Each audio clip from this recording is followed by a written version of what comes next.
For secretary. Yeah.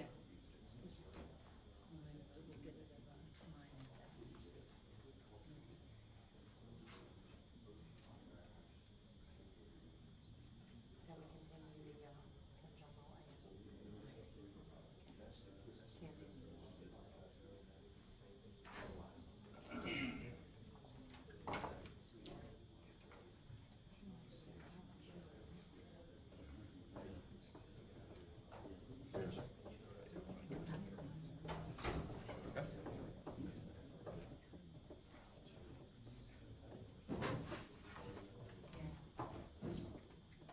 So Mr. Myers, what we're gonna do is early on, we're gonna go ahead and ask for that continuance, and then you'll be free. You got contact with everybody yesterday, right? If you don't mind. Multiple options in it. So that is what you get every October for being more than like regular yes, and executive service. So you get, yeah, it's free every October. Is that? Oh, yeah. So it's for the division managers, so anybody that's division manager, deputy, director, attorney, To go get a charger.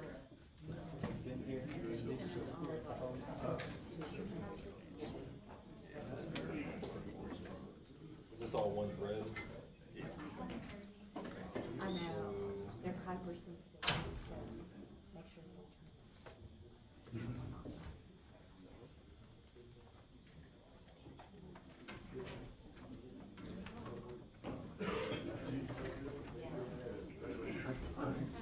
Thought I'd say hello before you have a chance to run out. So that should have sent the entire thread in that thread. Is there another way? Okay. Absolutely, Mr. Myers, thank you. will probably, I was. It's interesting. Yeah, it's It's 9:00. nice to see you.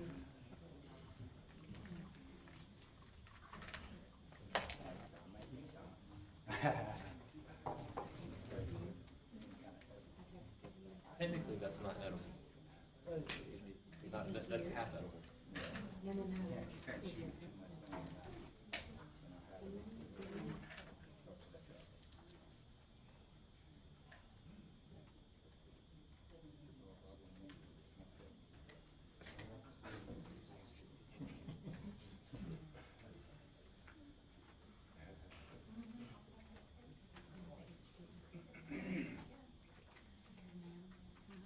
What's the, got you at the bar? You got you at the bar?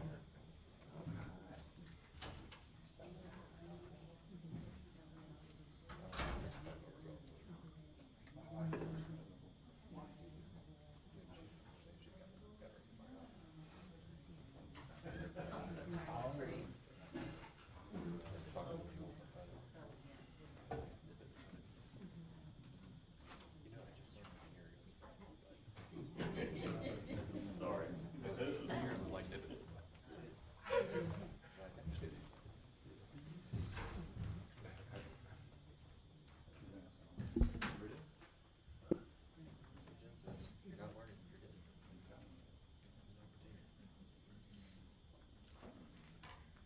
You have to turn it on. Done. We got some new apparatus up here, so we will come right to it.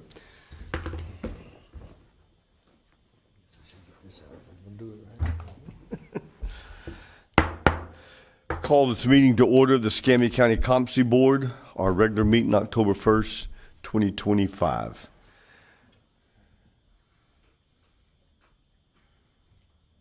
We're going to stand for the Pledge of Allegiance. I pledge allegiance to the flag of the United States of America and to the republic for which it stands, one nation, under God, indivisible, with liberty and justice for all.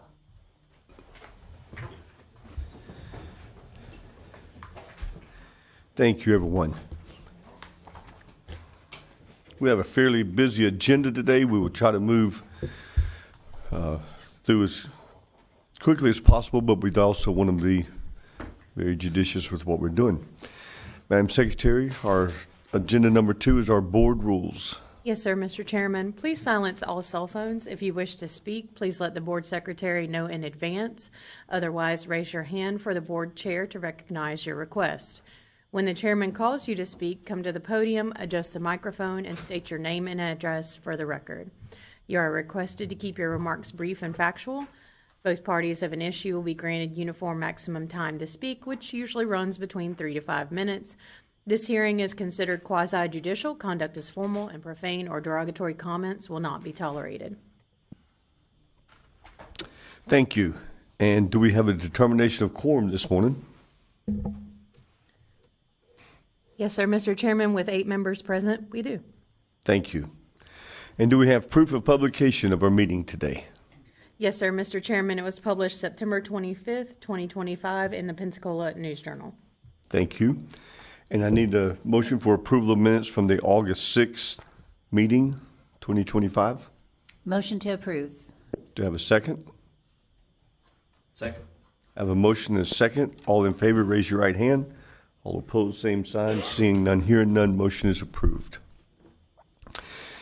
And we move into our public forum session. If there's anyone here that would like to speak in the public forum, you need to make sure you sign up. And also, we request for a 3-minute limit of time frame in your public speaking. Do we have anyone today who has signed up? I do have one speaker request form, Chloe Sexton.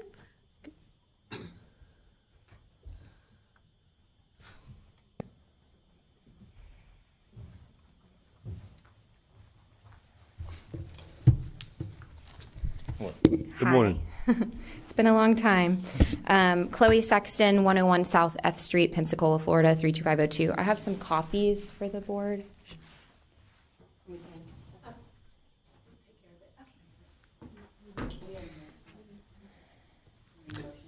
Do we need a motion to get these to us, or this is public forum? It's never mind.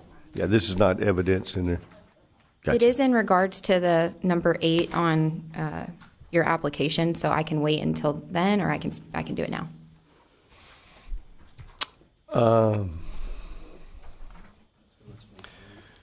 We probably would like to have it when we're actually dealing with. It's kind of what I was thinking too. I hate to make everyone I think wait. that's right. Okay. I will.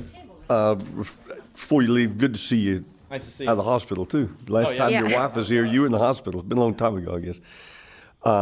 Ms. Christie, our legal. Yes, sir. Would it be okay if we save this for the actual time we're in discussion on this particular situation, or? Yes, sir. That is. Yes, sir. That's completely up to the board and at your discretion if that's what you'd prefer. We don't mind you speaking now, but Yeah, I I think can wait. I don't mind. the relevance of it would connect to that. Yes. Does that make sense? Yes, sir. And so then now would we need to have a motion to accept?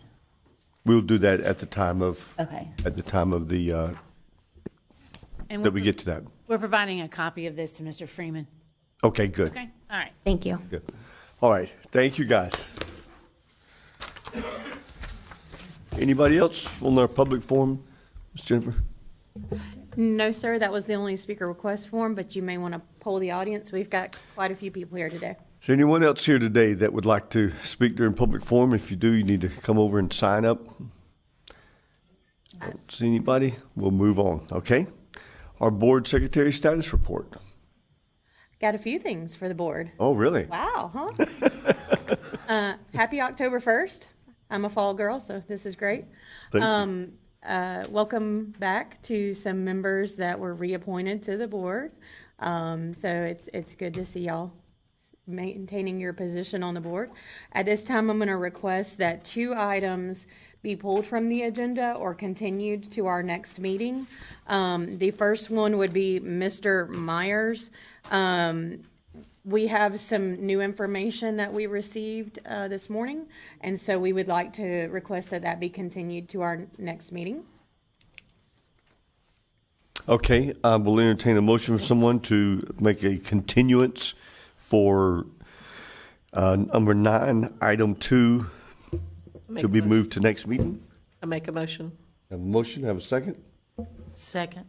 I have a motion second. All in favor, raise your right hand. All opposed, same sign. Seeing none, hearing none, motion is approved. And then my next request is to also continue the Sunshine Law presentation. We have some board members and also some staff that have meetings this afternoon, and Ms. Christie has said that she will do this at our November meeting. That means she has to come back. I plan to. Do I have a motion to move item number 10-1 to November's meeting? I make a motion. Second. Motion and a second. All in favor, raise your right hand. All opposed, same sign. Seeing none, hearing none, motion is approved to move to November's meeting.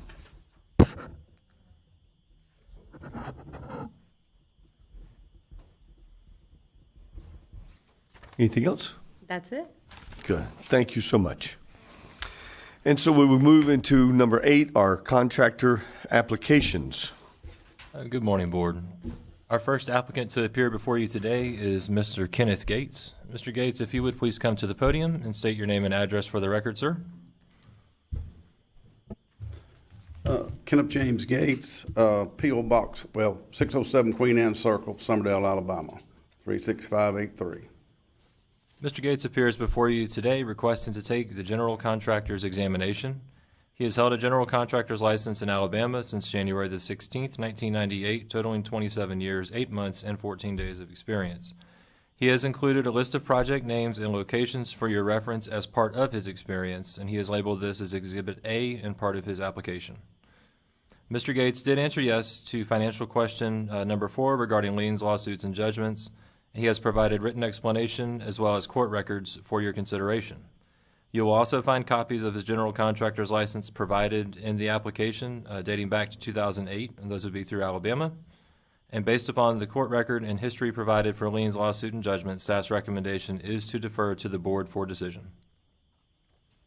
Good morning, Mr. Gates. Would you like to address the board this morning? No, sir, I'm just here to answer any questions and just say I'm thankful to be here. So if the board will, if you've had a chance to look at this already, you can see there's been a good number of legal cases here.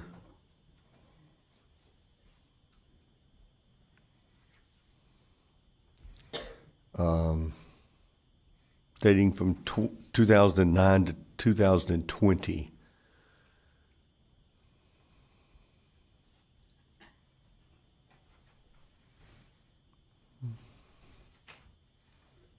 This is down, I think, page 27 of the first deal. It's a good ways down.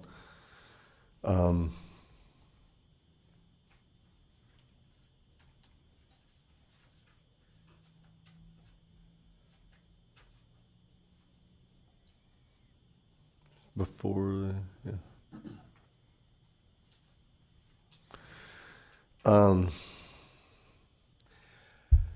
Would you like to give us some insight into the number of these? I mean, it's a flag. I tell you this, it's a flag Right. for us as a board.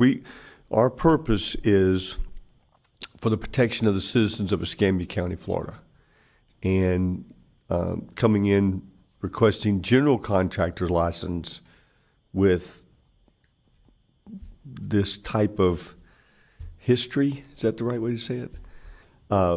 Causes us to pause and say, wait a minute. Most of those cases occurred on condo restoration behind the hurricanes, from Ivan all the way Dayton up to Sally, past Sally. And those are sometimes I feel out of my control because of directions you've done. You're directed by the engineers to do certain things to buildings, and then you do them, and the board comes back and sues you over them, because they didn't like something or for whatever reason. I say it is a number, but, I stood firm, paid the bills, and still financially sound. We settled them. Some of them I had to sue for collection.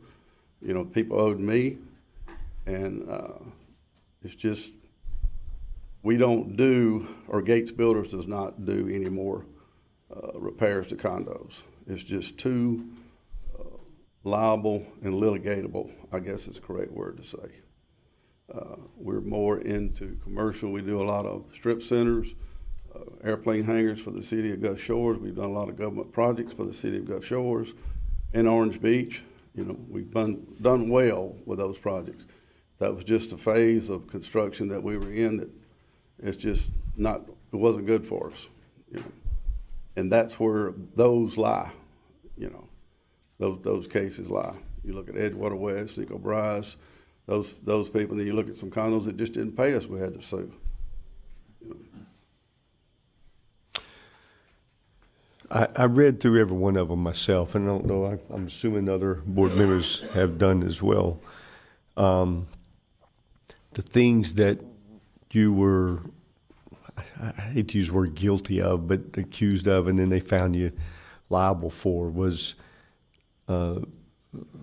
things like poor construction, mismanagement. There's several things here that was listed in these actual cases that's on here.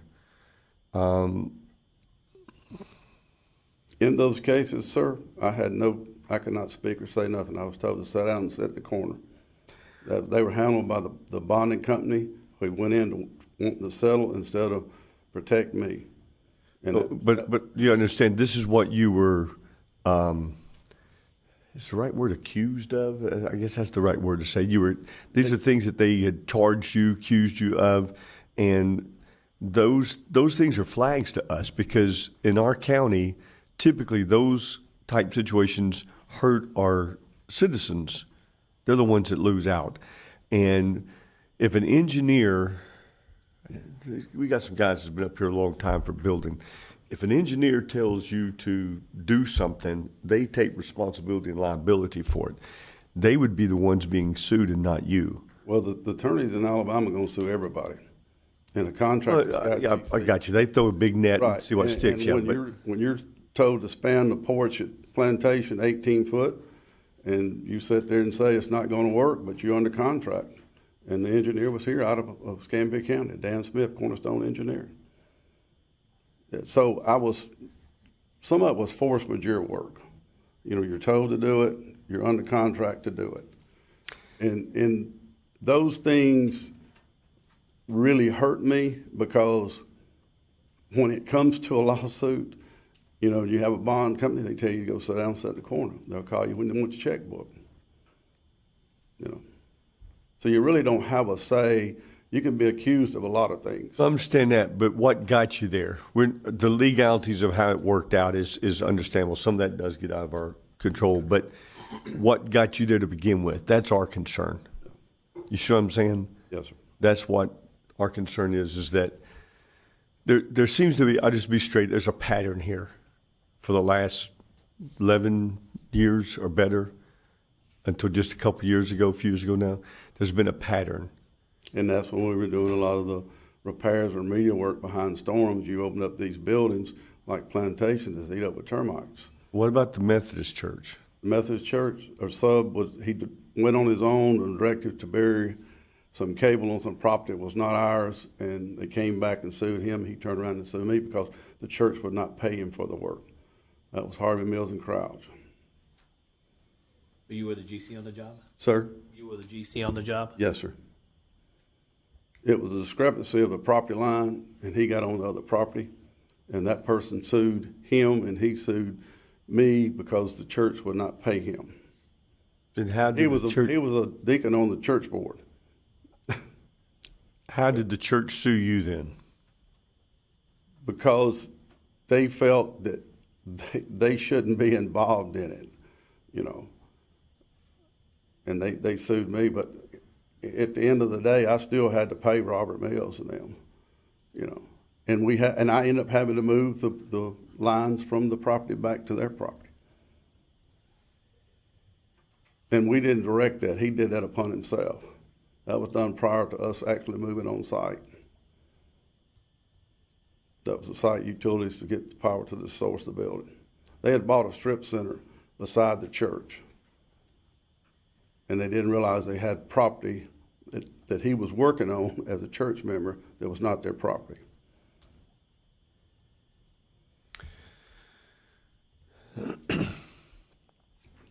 And then there's just case after case. I mean, I'm scrolling through here now. It's just over and over again. And Have all the restitutions been paid? Yes, sir. I paid them personally, including the Edgewater West. The bond company didn't pay anything.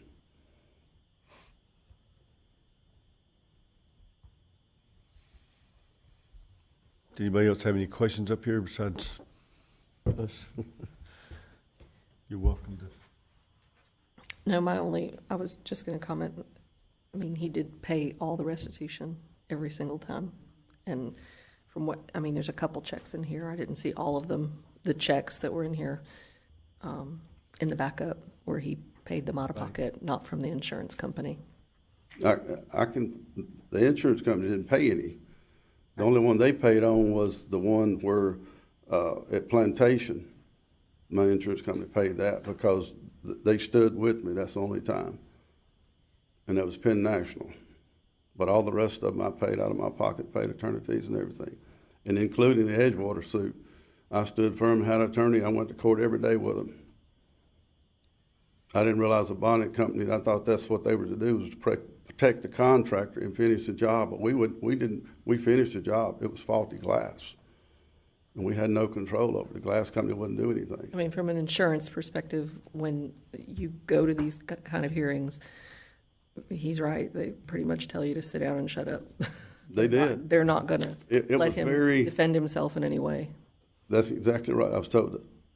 I can't repeat it because of what they said, but it was best to go sit in that corner right there and we'll call you when we want your checkbook. And the attorney that sued him, David Daniels, that sued me, he could have went to the bonding company first, but he didn't want, could have went to the insurance company first and made YKK pay for the glass, but he wouldn't do it because he was asking $17 million for a condo that wasn't worth but $7 million. So I was being scapegoated the whole time and sit and listen to it. But I paid my attorneys to go and fight for me.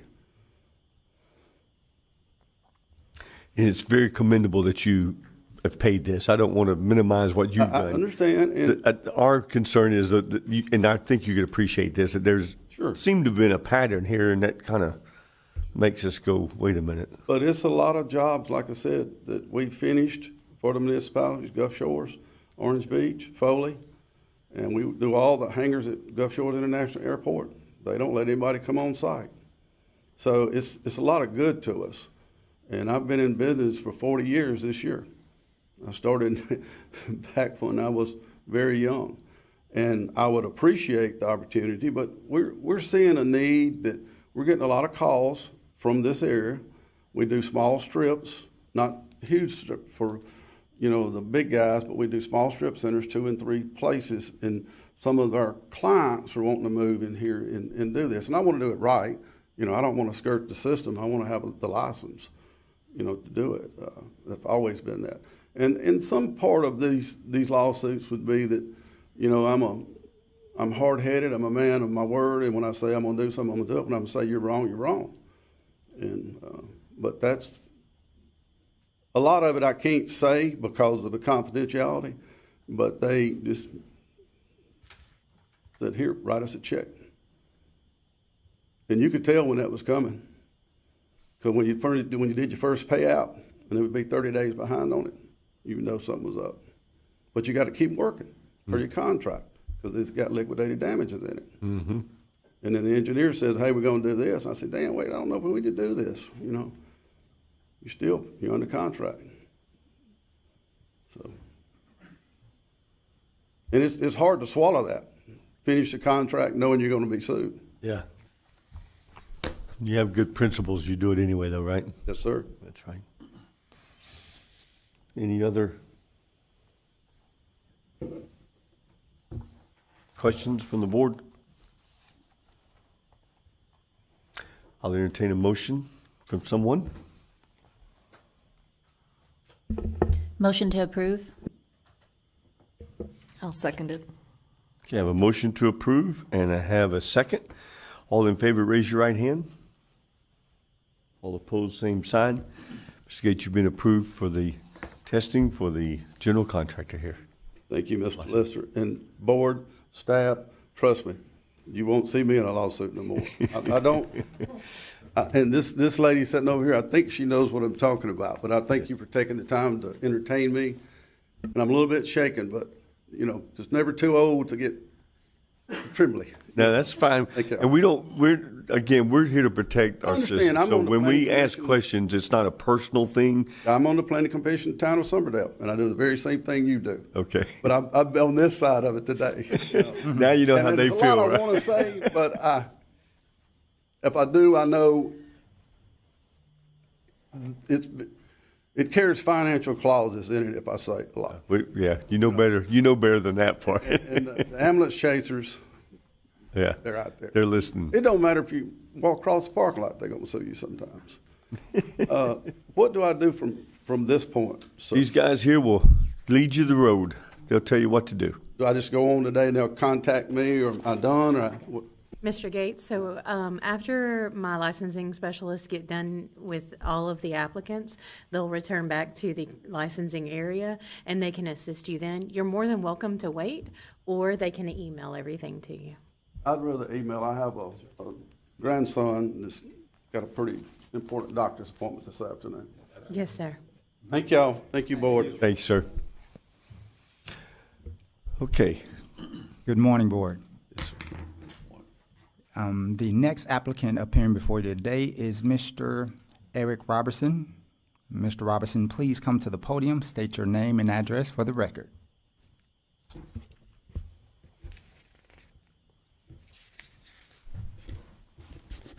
I always have problems with these little mics. Sorry about that, sir. Okay, all right. Okay, it helps my back a lot. Getting old. My name's Eric Robertson, H&MS Construction. We've been in business for, the address is 304 Coyle Street. We have an office here in Pensacola, but our main office is in Pittsburgh, Pennsylvania. All right. And that's 100 James Place, Pittsburgh, Monroeville, Pennsylvania, 15146. And Mr. Robertson, he did provide actual packets for everybody.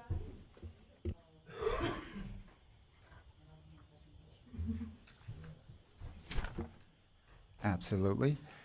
And Mr. Robertson is applying for the general contractor examination and appears before you today with 25 years and 5 months of experience. He has worked as construction president and foreman with his company, H&MS Incorporated, under Pennsylvania license number GC 20201797 in the city of Pittsburgh.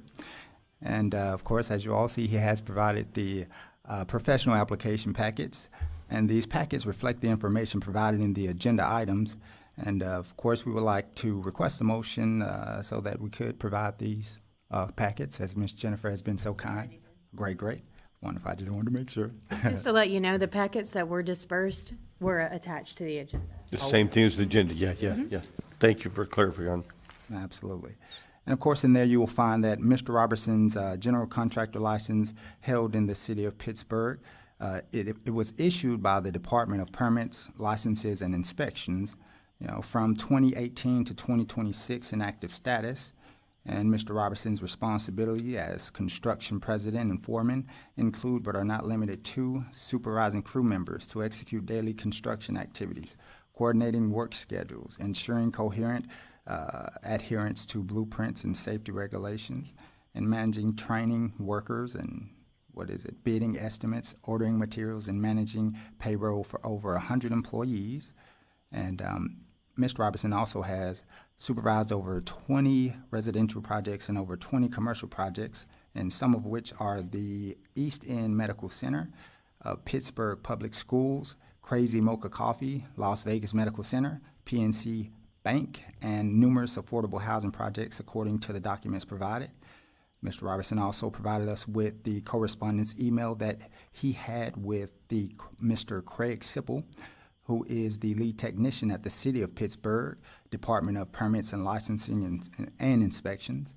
And Mr. Craig Sipple provided us with information on their definition of general contractor, found in Title VII, Article V, Statute 75101, under construction registration required, and it speaks to the definition that a contractor shall be defined to include general contractors, with construction defined as reconstruction, demolition, alteration, modification, custom fabrication, buildings, assembling, site preparation, and repair work done on any real property or premise, public or private. Based on the experience verification, extensive supporting documents provided, and financial responsibility history check, staff recommends approval for examination. Would you like to tell us anything about yourself? Seems like we've... I'm ready to reach in my wallet and pay. I'm telling you, this guy, this guy, he's a good promoter here. Yes, I don't know what I need to say now. But no, I'm also a 10-year Marine war veteran at Desert Storm. Thank you for your service. You're welcome. I've worked in this industry for a long time, and I lean a lot on my military experience for that by how I run my crews, how we do the jobs.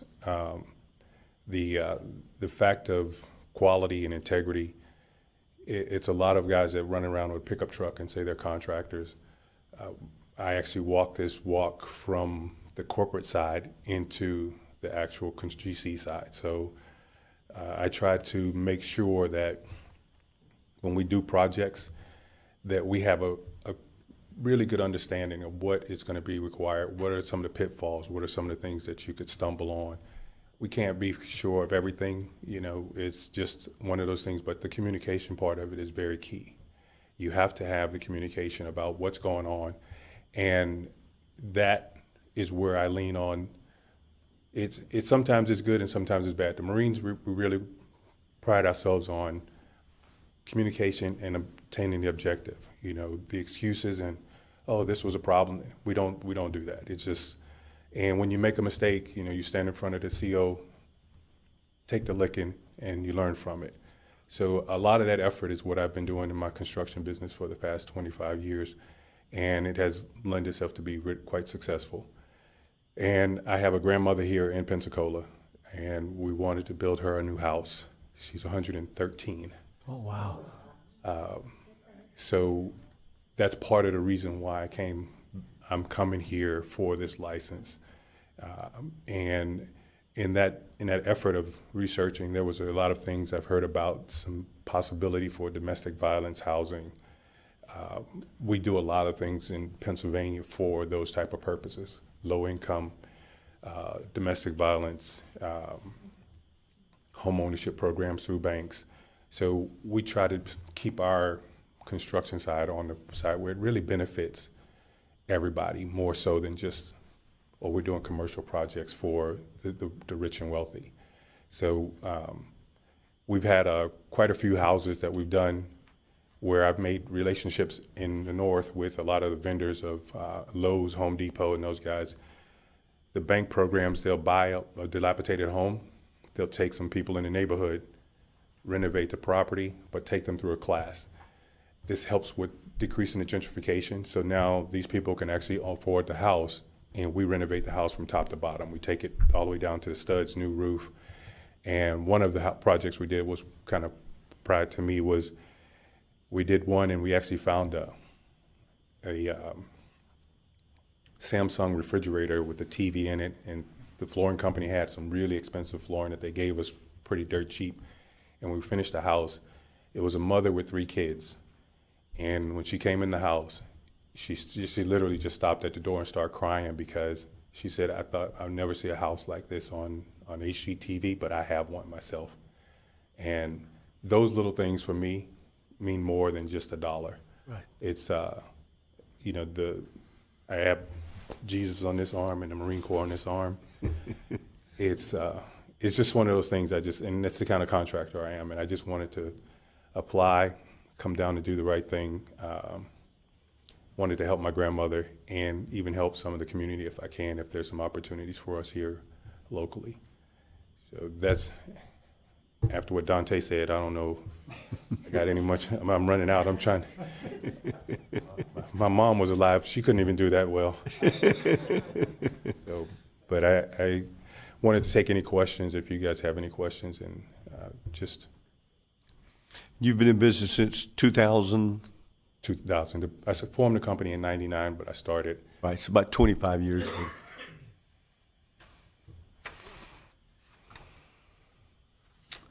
Very well represented here. Anybody have any questions?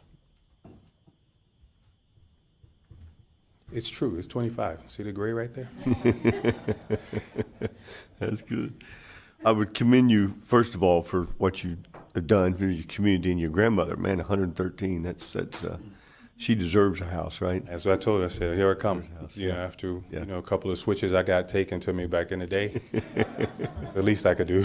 That's right. That's right. She deserves that. But yeah, anything that helps in the communities like that, that's always there's a few of us up here are builders ourselves, and that's a very incredibly good thing that we like to hear. So if I wasn't chair, I'd make the motion. Motion to approve. I second it. I have a motion and a second. All in favor, raise your right hand. All opposed, same sign. See none, hear none. Thank you, Mr. Robertson. You've been approved for this, and welcome to our area. Thank you so much. Thank you, board. Have a good day.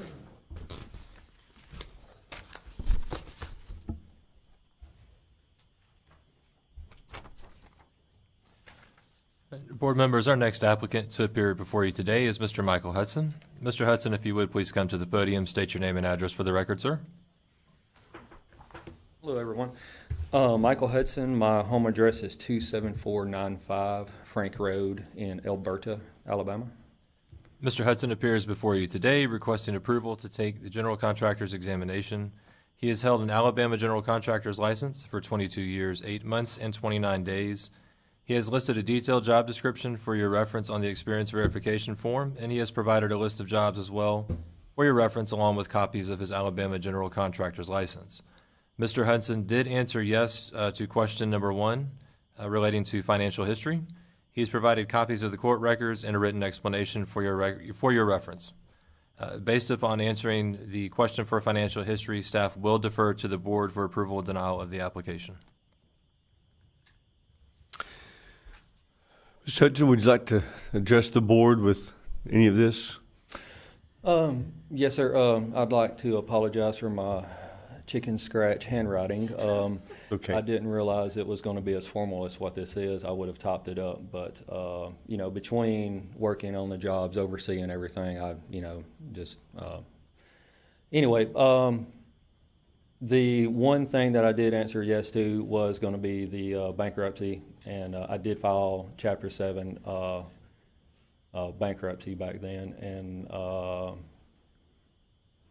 just between the economy at that time, my wife at that time, this is not my wife at that time, that is my perfect wife right there. Yeah. So, but yeah, we've been married for 17 years. We got 7 kids and 2 grandkids, so everything is way different now. But during that time was the housing crisis and a lot of things. I had been shortchanged on 3 jobs that put me in a huge financial strain, and then some family stuff going on at that time and everything led to that. And basically, I started over in 08 is basically when I started over from scratch and everything. But during that time, no jobs went sideways, and everything was made whole on all of those. I've had my home builder's license for, he had called out 22 years on the GC, but that's actually the home builder side, and I've had my GC for less than that. But we do a lot of work down on the beach, Gulf Shores, Orange Beach, a lot of the concrete repairs, windows, doors, things like that. And a lot of the things Mr. Gates was speaking of, those complexes, I work on also. And like I was very aware of some of these issues, which they were not his issues. It was, what he was saying was very truthful. But we work down there doing a lot of the restorations, and I work very closely with the associations, with the COAs and the POAs and HOAs, I actually had a management company that I helped form back in 2020, and then my wife and I, we sold our shares 2 years ago, so we are used to dealing with entities and things like that. I was on our city council for almost 8 years in Alberta. I'm still our planning and zoning chairman in Alberta as well, and understand the ins and outs of a lot of the things that y'all have to deal with. But I am a smaller company. You know, I am, right now I've got a $3 million bid limit in Alabama, and I'm happy with that because I'm not looking to build any type of high rise or anything like that. You know, I have several engineers that I work closely with that they had recommended me, you know, get my license over here because they have a lot of work over, you know, towards Perdido Key and everything. So I've always worked down that way, not in Florida, but, you know, I love working down that way, so I wanted to, you know, come this way. So most of the projects that you've listed here is not actually new construction. It's more work on like existing buildings and so forth. And I heard you say that you're not interested in building anything like over 3 stories. Is that what I heard you say? Well, no high rises. I'm not interested in trying to build anything massive from ground up just because I'm happy with the niche that I have, the smaller ones, you know, like in Gulf Shores, Orange Beach, you know, like the 8-story buildings and smaller, you know, recoating, resealing doors, windows, and that type, you know, because I don't want to get overwhelmed on projects and anything like that. So the reason I'm asking it is the experience that you have written along with what you have here. General contractor is a big reach, it appears. And I was going to ask you, would you consider something below that that would still allow you to do this type of work, but not be able to, you know, build the high rises? Because I don't see experience. Yeah, this guy here does building this. contractor versus a general contractor. General contractor, there's a lot more that goes into it than the building contractor. So based on the scope of work you're talking about that you'd like to do in that niche, maybe look at a building contractor license versus a general contractor's license. Because looking at the experience, I believe there's a lot more that goes into general construction or general contractor than it does a building contractor. Mm-hmm. Board members, if it would be okay, may I address the board for just a moment? Sure. So in reference to building contractor and general contractor, of course, the height requirement is set at 3 stories, and then above would be a GC. That also is the same requirement internally. So if he were to hold a building contractor's license and a condominium owner were to say, we would like you to remodel the interior, we live on the 5th floor, he would not be able to do so. He would still need to have the general contractor's license to perform that particular scope of work. So anybody who works above 3 floors on those condominiums? Yes, sir. Is required? Correct. Under well, we need to get some. We need to get some of our investigators out there, because I happen to work a lot in Perdido Key, and I can assure you, without any reservation, that is not publicly known. I did not know that until right now. I did. Yes, sir. I've been in here 40-something years and didn't know that. Yes, sir. Mr. Chairman. And that's on renovation and not new construction. Correct. Anything over that 3rd floor? 5th floor, you got to have a GC license and not a. 4 and up. Yes, sir. Mr. Talbert? I'll have to check on it, but it used to be that a building contractor could do some non-structural work on multi-story. That's what I thought, yeah. But I need to check, see if that changed. That's what I was referring to as the non-structural. Yeah, windows and doors would be, you know, anything that's on the exterior, it'd be exterior doors and windows would require a general contractor over the 3 stories. Well, I'm not throwing anybody in the bus, but I can assure you that there's a lot of unlicensed activity.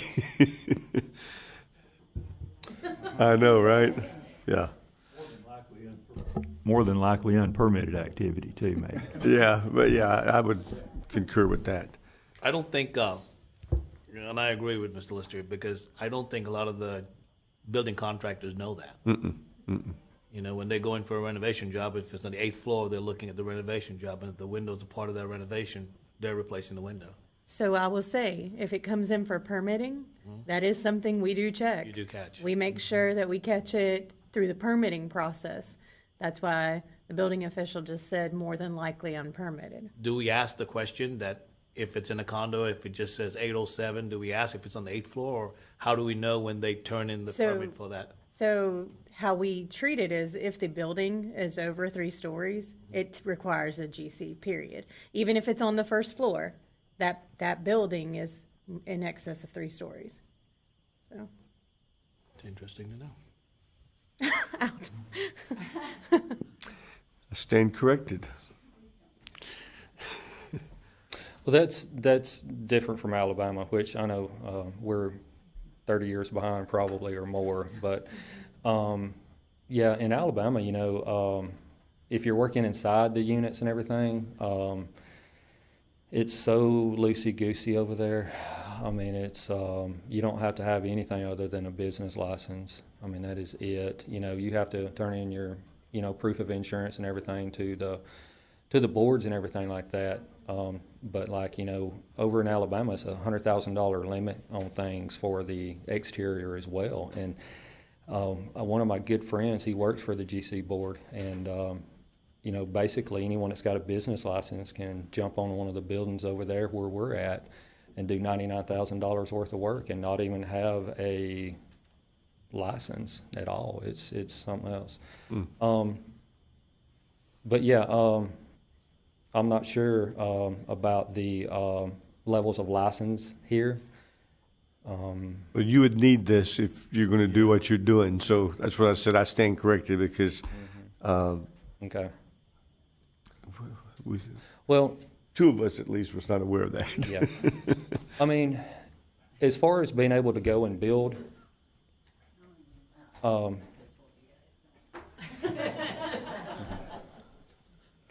mean, being able to build something, you know, like that, a strip mall or something like that, I mean, that's definitely not out of my capabilities. I mean, it's, you know, it's right in my wheelhouse. I just choose not to. I just don't want to get spread out that much. I love being able to do different things. I don't want to be doing the same thing every single day. I mean, I've got plenty of experience in every trade to be able to watch these jobs, oversee these jobs, and handle these jobs. The only thing I'm not very familiar with is heating and air and plumbing, which you have to have licensed people for that as well. But I do a lot of work on multifamily, and I build a lot of multifamily rentals for ourselves. And, you know, I'm very familiar with the larger projects and everything that goes into it. I mean, that's... Mr. Chairman? Yes, sir. Reviewing the definition of building contractor, part of it, what we were talking about, includes remodeling, repair, or improvement of any size building if the services do not affect the structural members of the building. So there may be a declaratory statement already on that, what's considered the members. So being able to do windows and doors possibly is okay. You know, just reviewing the definition. But we'll do some research on that. Maybe there may be a declaratory statement or possibly a interpretation of that we don't know about. I have a builder, a friend over on the East Coast that replaces windows and so forth, and he does not have it. That's why it's another thing that flagged me is there's people I know that do it all the time too. Some of those other counties over there, but that might be under the specialty licenses, glass and glazing, window doors. Right. If they hold that license, it might that be allows that them allows to him do to that do that on structures. So it just really depends on what license type they hold. Mm-hmm. And the license type that I have in Alabama is basically what you were describing there. You know, the structure is there, whatever, you know, the height, you know, whatever I can repair, remodel take out, put back. Same with the structural. Specialty license, yeah. Yeah, same with the structural issues and that kind of thing. Right.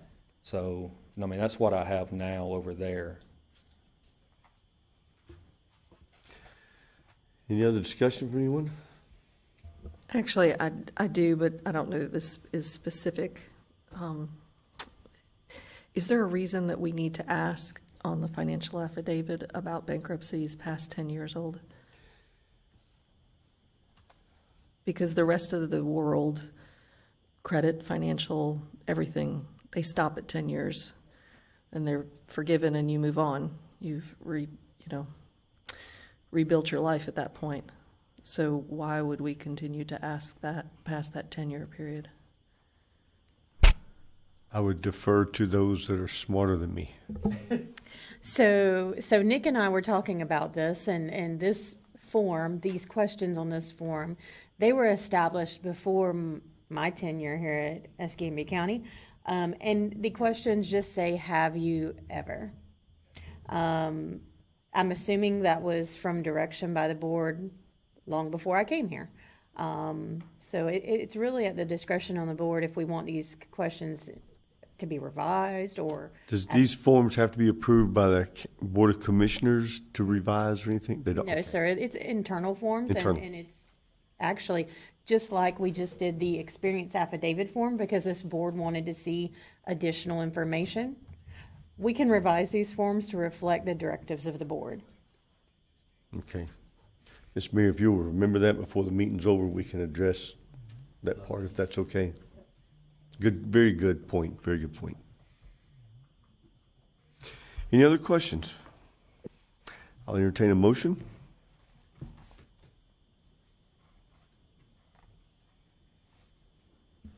Make a motion to accept. To approve. Do I have a second? Second. Okay, I have a motion to approve and a motion to a second. Any discussion amongst the board? Anybody want to express your thoughts? I don't see any. All in favor, raise your right hand. All opposed, same sign. Seeing none, hearing none, motion is approved. That's been approved for the general contractor license. Thank you, board. Thank you, everyone. And good news that you're going to get to sleep inside the house tonight. Good news, you'll get to sleep inside the house tonight. Yeah, it's been rough. Board members, our next applicant to appear before you is Mr. Curtis McLaughlin. Mr. McLaughlin, if you would please come to the podium, state your name and address for the record, sir. Hello, good morning. My name is Curtis McLaughlin. I reside at 1280 Mahogany Mill Road, Unit 10, 32507, kind of right off of Bio Chico. Mr. McLaughlin appears before you today requesting to take the building contractor's examination. He appears before you today with 5 years, 5 months, and 18 days of experience. He obtained this experience working for license holder Thomas Palayo, who holds a general contractor's license in the state of Oregon, license number 201958. This license was established February the 6th, 2014. Staff was able to locate the Oregon statute with a definition for general contractor and the state of Oregon's record for the qualifier. This has been included for the board's reference. Mr. McLaughlin did answer yes to question 1 as it does relate to financial history. He did include copies of his court documentation along with written explanation as well for the board's reference. Because of the financial history provided by the applicant, staff's recommendation will be to defer to the board for decision.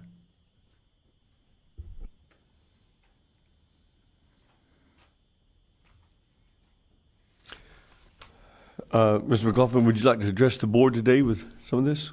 Sure. First of all, the experience is more than 5 years. But you asked for 4. So I've been working with Tomas Palayo since 2020 when I left Portland Commercial Construction for a hiatus of construction since I was 14. I learned, I got my learner's permit in a contractor truck, huffing subfloor, my summers of high school, up through actually working with a inline commercial construction for about 10 years. They're actually almost exclusively doing hospital work, so micropiles underneath hospitals up into building wings, which is a lot of fun. Also,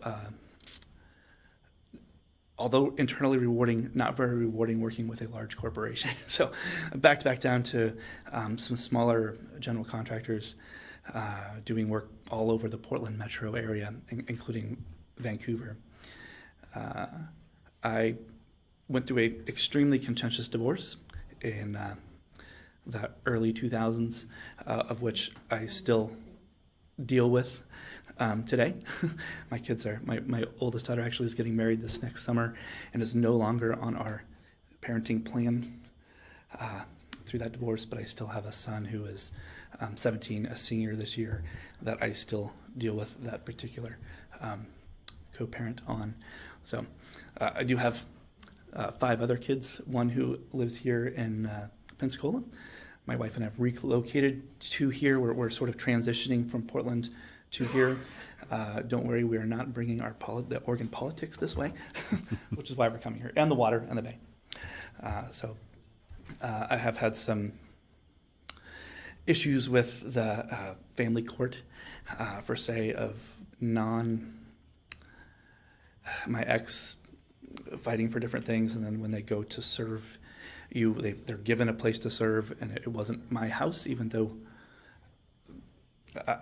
my mailing address was correct on my license and everything else. And so when I found out that all of a sudden I had been served months prior, that I had a warrant out for my arrest or whatever it was, it's not quite like that, but I immediately went and took care of it, and they resolved it right then. So twice that happened. I don't know how it happened the second time because I lived at the same place, but I was not served there. So anyway, as far as Pensacola, in the last 2 years, we've bought 5 rentals here, including a personal home. We still have a home in Oregon, and we're transitioning our daughter, who's just moved into high school, out to Escambia here next month. So November, we're moving here full time, just in time for the homecoming show. So as well. And as far as the general contract license, we have several rentals here that we've bought over the past 2 years. The biggest frustration here is we remodeled the deck on our personal house. I contacted no less than 10 contractors. I received 3 people who walked it. I received 1 bid. I had questions, and I never got a response from it. So I ended up going through and doing the work myself, finding out a little bit more about what we needed for our licensing there. That I could kind of do it if we were living there, but on the rentals we can't. So in the past week, this has happened to be going through this timing. I'm trying to get a roof done on another rental for insurance purposes on a refinance. And again, 10 contractors, 2 bids. The one person that we were negotiating, because they were responsive, getting them to actually proceed has just been difficult on a residential small scale. So I would like to bring that in-house so we can kind of manage some of those things ourselves. We do have some lots here as well. I'm excited to continue to grow our small rental portfolio of up to 4-unit buildings, but potentially that was the only reason for the building contractor license versus something a little bit smaller where it was less than 3 stories and less than 3 units. So. Thank you, Mr. McLaughlin. I do have a question. I see an explanation, and maybe you guys can help me if we're missing paperwork here. I see an explanation for the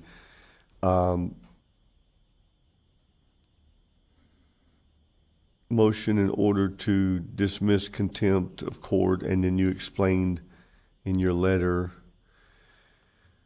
about the warrant is issued, for contempt of court since you went at your. But what I'm not seeing is the bankruptcy. He listed on there. You see the top one. To Ms. Mary's credit, it may have been a long time ago, but we have no clue, no information that I have seen in here. Maybe I'm missing it. Is there something I'm missing? These would be all documents that were provided, sir. Is it possible that the wrong box was checked at that time? It's not possible, like I said, when I went through that contentious divorce. During the divorce, my partner at the time filed bankruptcy, came to court, and I was ordered to file bankruptcy because we were still joint married. And not only did she do that, I couldn't file under a Chapter 11 because now I was a sole filer and I didn't have the kids. So I was ordered by the judge to, before I came back to court the next time, to complete my bankruptcy filing. Or back to the statement of sit in the corner and wait for your paycheck at that time. So something new. I do hold my Florida real estate license. So that was what tipped me off to a few of the other things that did come up, even though I have never been prosecuted of a crime. And I did answer that way on my Florida real estate license that I acquired just about 2 years ago, year and a half. And so as far as the other explanation of the things that the contempt of court hearing, that's the only reason why I knew it might come up and why I just provided it. And we appreciate you presenting that. It's just the bankruptcy thing we don't. What year was the bankruptcy? 2011. So. And that could be a year off. Yeah.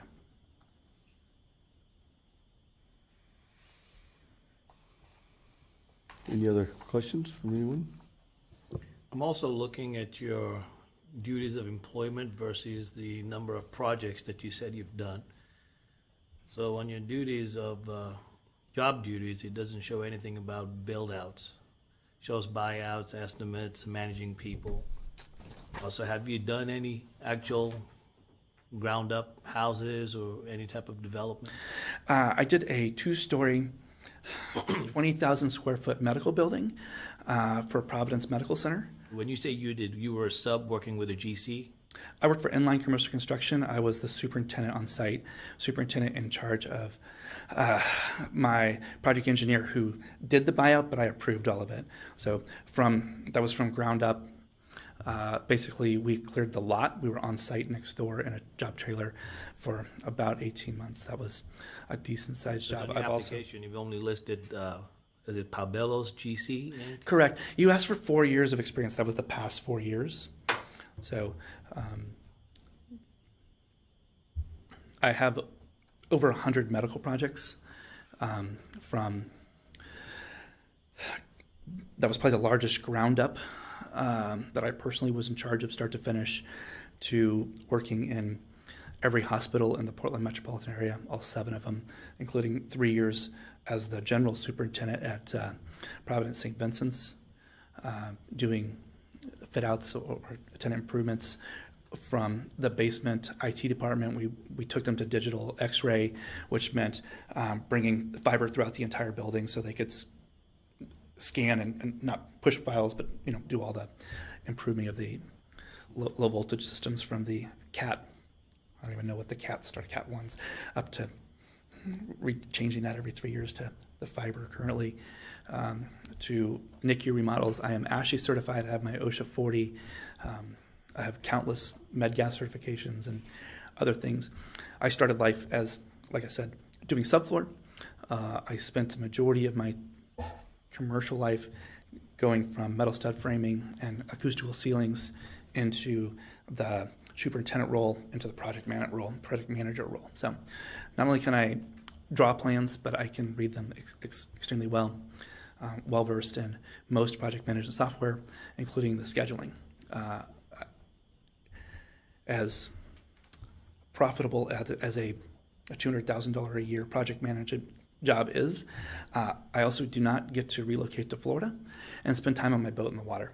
So it's decided that that's great to be able to do, but it also has ties to not. So now I flip homes. I currently have a project that I am working with Tomas on. I actually own the project, own the house, and work through him. And I've helped him grow his business from doing smaller renovations to we just completed a 13-unit conversion. It was a farmhouse into 13 units, working with the owner and then going through with the architect through the permitting processes at Portland.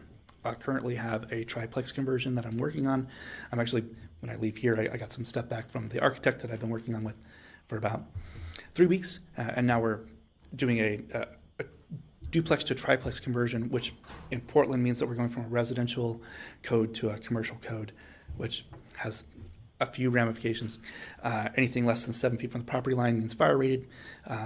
It has some structural improvements because it is an older building, and then also fire sprinklers throughout the whole property, but just the residential fire sprinklers. So for that, I'm filling out the final permit application stuff today, which I'm doing for Tomas, and manage that side of it. So let me ask a question to staff. This is for my knowledge only. So do we have a renovation license that anybody that's doing renovation can get? We don't. So residential properties, there would be a residential contractor's license. Up to 3 floors, commercial would be building, and then general. But they would all be based upon a Division I license through 489-105. So to answer your question, there's not a remodeler's license. Right. Correct. I mean, it's just kind of puts us in an awkward position when we're issuing out permission for builder's license and general contractor's license, and we just don't see enough experience that's been had. And another question to staff. So do we verify the employment or the subcontractor's employment? And what process do we use to verify that?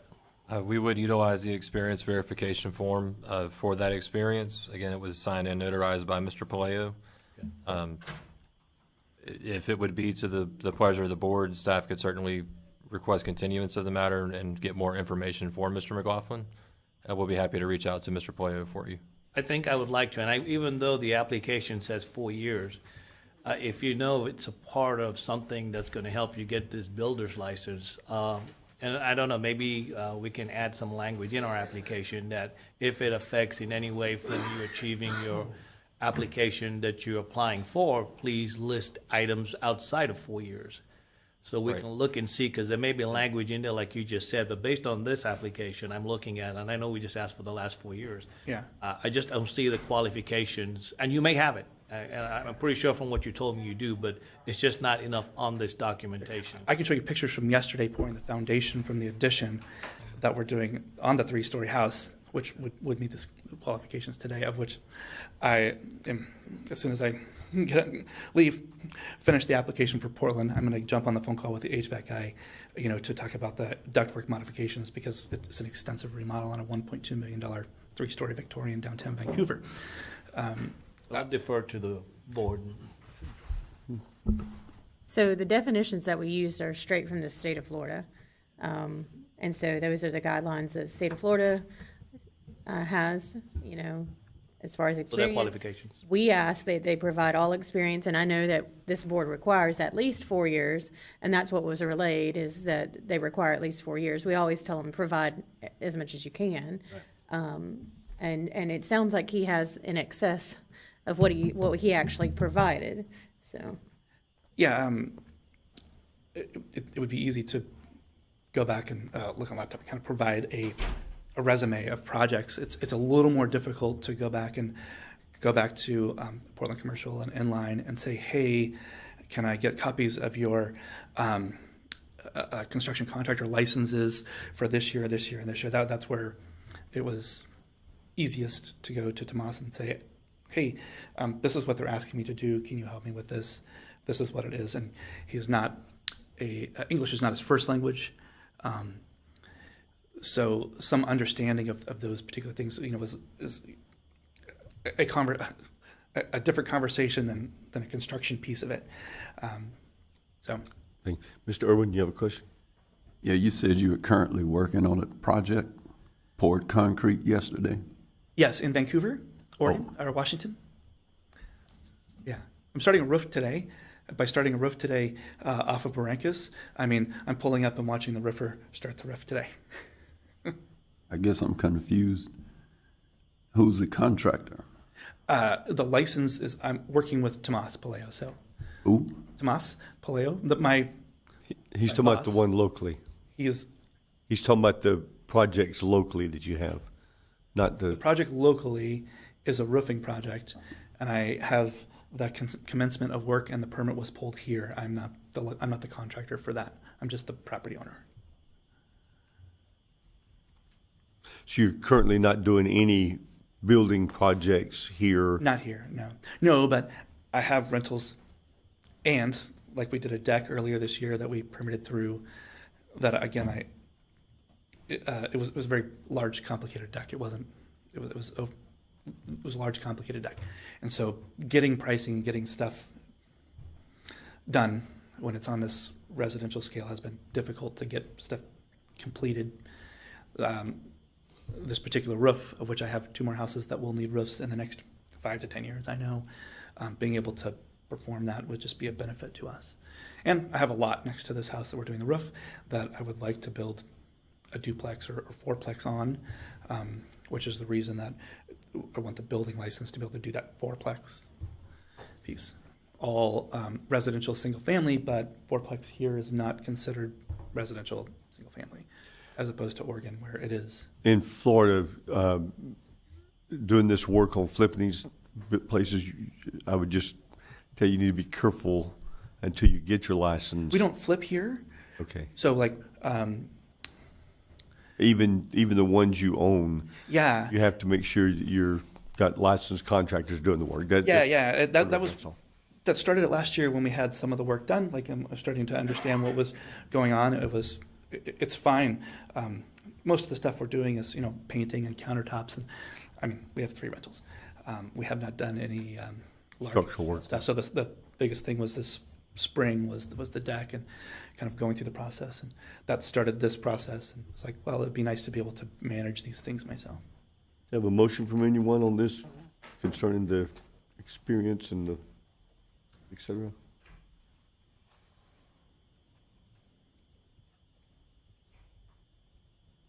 I think there was made mention maybe for them to do more research.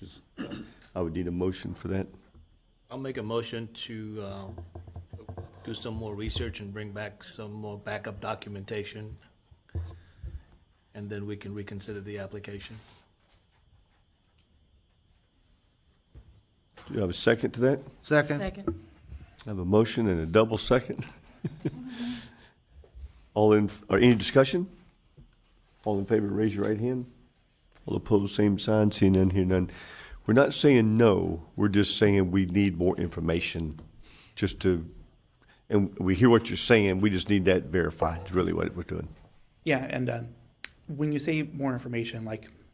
So you've explained to us that you've built buildings and houses and stuff. So that's the experience that we need listed. Yeah. What it is that you built, where it is that you built, and whose general contractor's license have you built. We just need that information documented into this, so that way when this goes in to the application process, if it ever comes back out, then we know that we did our due diligence on providing. When you want a little bit more experience, like typically what I would do for like a bank or in Oregon was I'm going through and giving a project description and an address so they can realize what that I just want to know what it is that you've built. So however you can document that, and I don't mean like you built directly by yourself, but if you've worked under a GC and they've built these 14 homes or 3-story building, that's what I need. I mean, I understand the part about that you're showing that you manage people, hiring, organization, working with architects, engineers. But we also need something in the document that you've been a part of this building or this structure or these 5 buildings or 4 buildings, whatever that may be, to give us give me the confidence feeling to know that you've built through a sub or through employment of a GC. Even the project on 52nd, which is included in here, is a 3-story property that was. I mean, I can show you the foundation. We dug out 6 feet of the basement to pour back 18 inches of foundation space, and then completely remodeled the 8 units that were in that building. The duplex that was the building next door. So even that terminology. That is on this particular resume, which literally just completed this spring of this year with a full occupancy. Well, these guys can get with you to detail it out more, and just to make sure that we have it. And we can put you back on the agenda. Yeah, you come back next month, and there'll be right back on the next agenda. But they'll take care of all that for you. Okay, thank you. Thank you so much. Thank you for your time. Yes, sir. All righty. The next applicant appearing before you today is Mr. Jason Taylor. Mr. Taylor, please come to the stadium. I'm sorry, that's the podium instead. Jason Taylor, 1286 Harrison Avenue, Gulf Breeze, Florida 32563. All right, Mr. Taylor is applying for reciprocity from Santa Rosa County for the roofing contractor examination with license number RC 29027908 and appears before you today with 4 years and 9 months of experience in this trade. He worked as roofing foreman, supervisor for Complete General Contractors Incorporated, and worked under the supervision of John Miner, who holds an active license number CGC 061674 since 2004. And Mr. Taylor's job responsibilities include, but are not limited to, hands-on roofing installation, repair, and re-roof on residential and commercial projects. He read blueprints and work orders, prepared job sites, and ensured code compliance for over 100 projects within the 5 years according to the documents provided. And Mr. Taylor did have some records that he did check yes to. And based upon the court records provided, staff will defer to the board for final decision. Thank you. Ms. Taylor, would you like to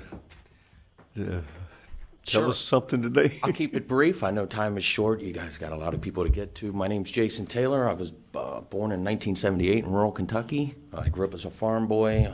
All my aunts and uncles and my dad were contractors.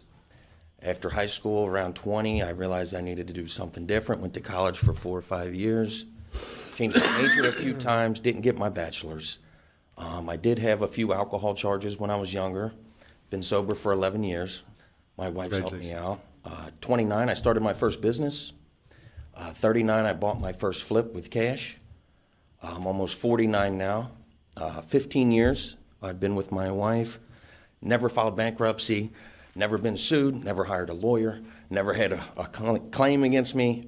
One insurance claim for a window we broke at Portofino a few years ago.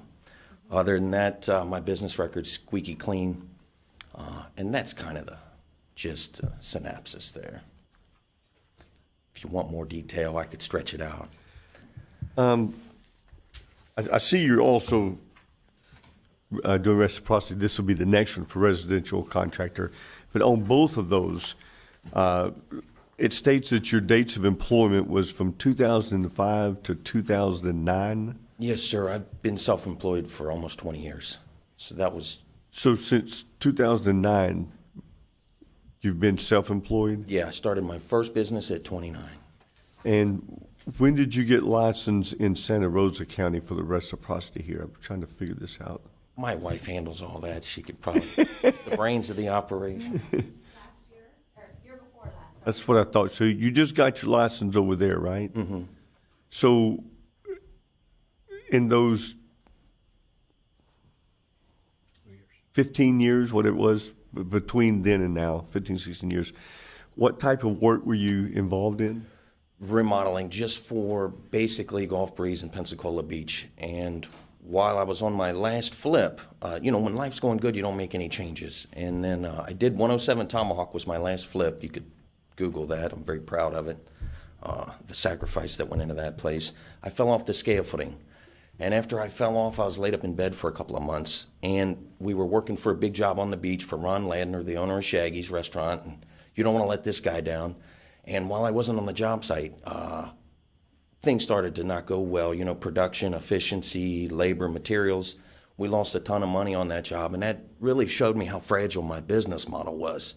And instead of offering like 25 different trades to a small segment of the population, the well-to-do out there, I would like to just really focus on one trade to all of Northwest Florida.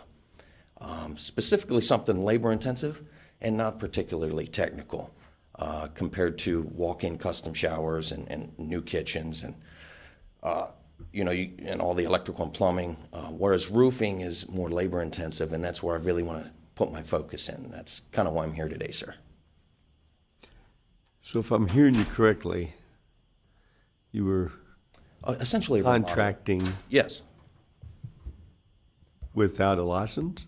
No, I have a business license. It's a remodeling license.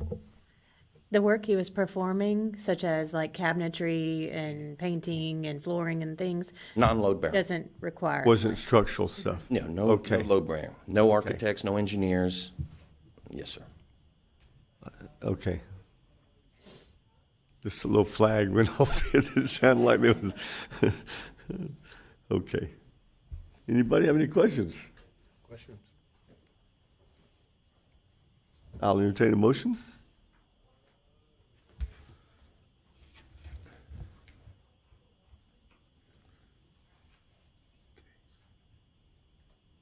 Does the board have any questions for Mr. Taylor?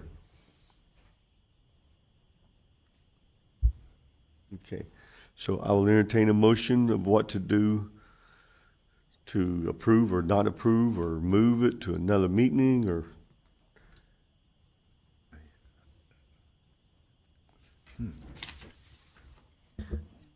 I do have just a point that you, Mr. Taylor, that you need to check, and that I noticed that you put Hiscox as your insurance for the roofing license, and Hiscox generally does not cover roofing activities, so you need to consult with your agent.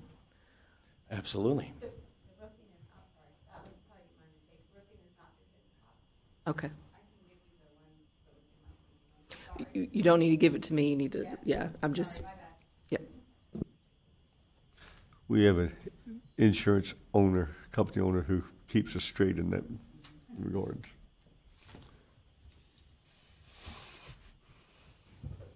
Well, do I have any motion from anybody from the board? Or do we I just? imagine that there's gonna have to have some discussion, so, does anybody have anything to add to this particular application?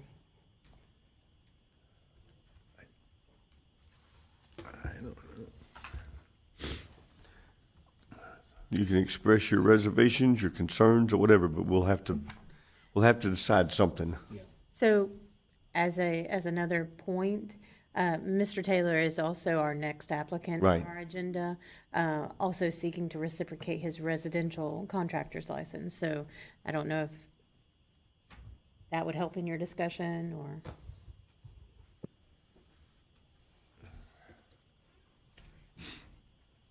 So can we go through that application also, or do we have to We could talk about it, but we would have to table come this back and. until we have the discussion on the next?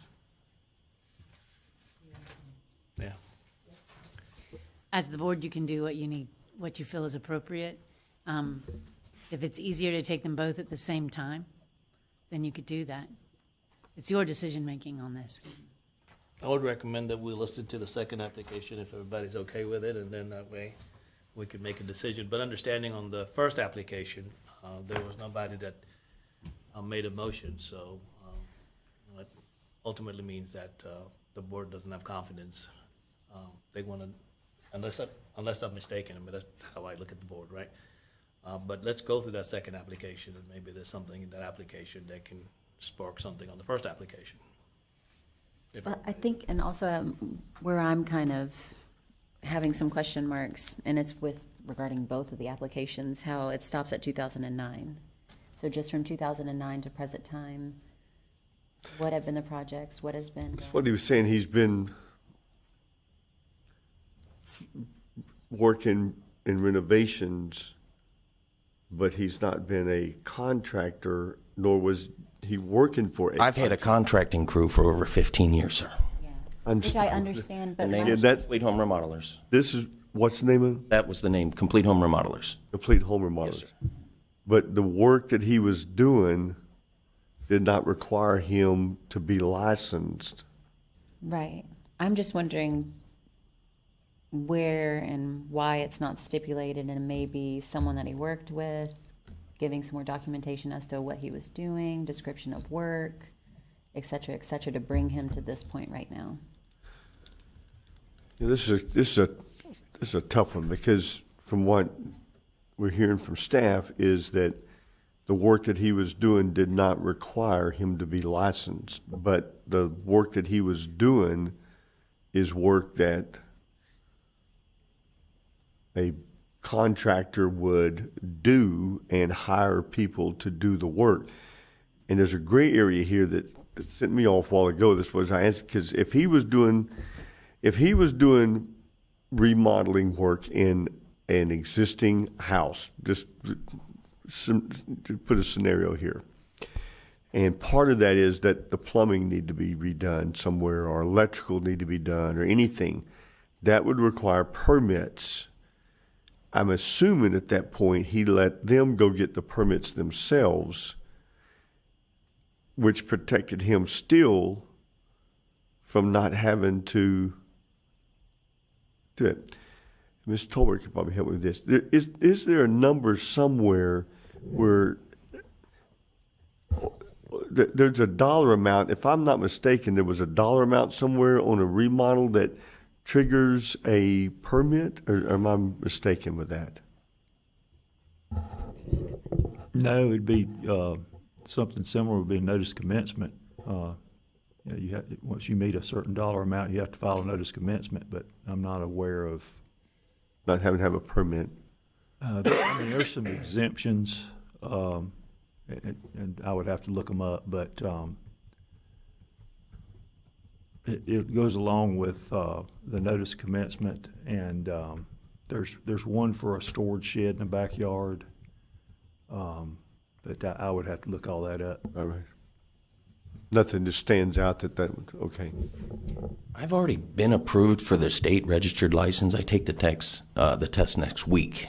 Do I still need to be approved for Escambia County? I will tell you, sir, if you get your state license, I just came you here as a can look at us formality. in your rearview mirror. Oh, that's wonderful news, because I've we're already not been trying to be approved. difficult with you. Oh, We're that's really all right. not. But Are you talking about your state certified license? Because state registered is different. Yes, state. I already passed the GC license 5 years ago over in Tallahassee. for the state The whole certified, state GC, the big license. the A stack of certified, books like this, yeah. not there's two. The reason I'm saying it, there's two different levels. It's state registered and state certified. Yes, sir, I follow. You follow me? I do. Okay, and you've already. I feel insanely overqualified for this roofing license. Yeah, I've already passed the GC license. The paperwork problem was 6 months of, you got to get everything stamped and notarized. Right. You got to pass the credit check, the FBI fingerprint check. Right. And then I bought my first flip. And I said, look, sweetheart, after 6 months of filling out paperwork, let's just try a different path. Then we went after my realtor license because I don't want to pay all the commissions while I'm flipping and selling houses. So we kind of put that in the back burner. We weren't able to submit that today because it's 5 years and 4 months old.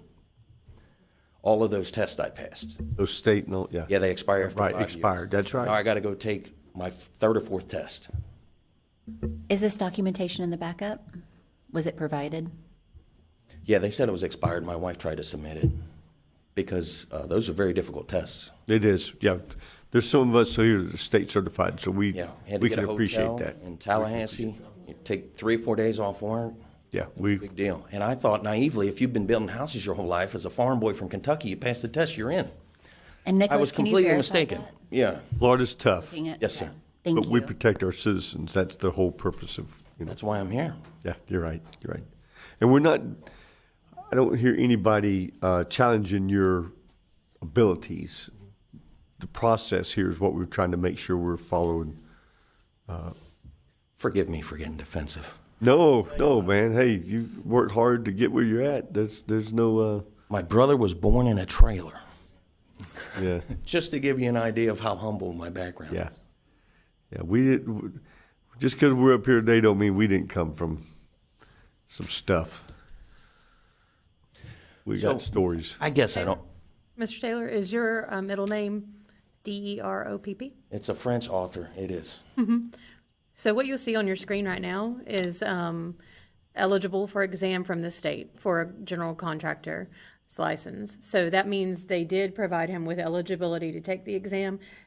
They won't update this until they actually issue the license to him. So He may or may not have already passed the examination and they're waiting on other things, but the state did approve him based on his experience to sit for that exam.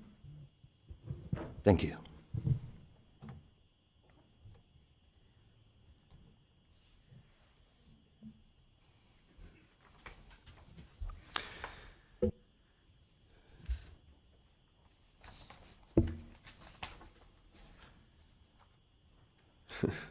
So we're kind of back to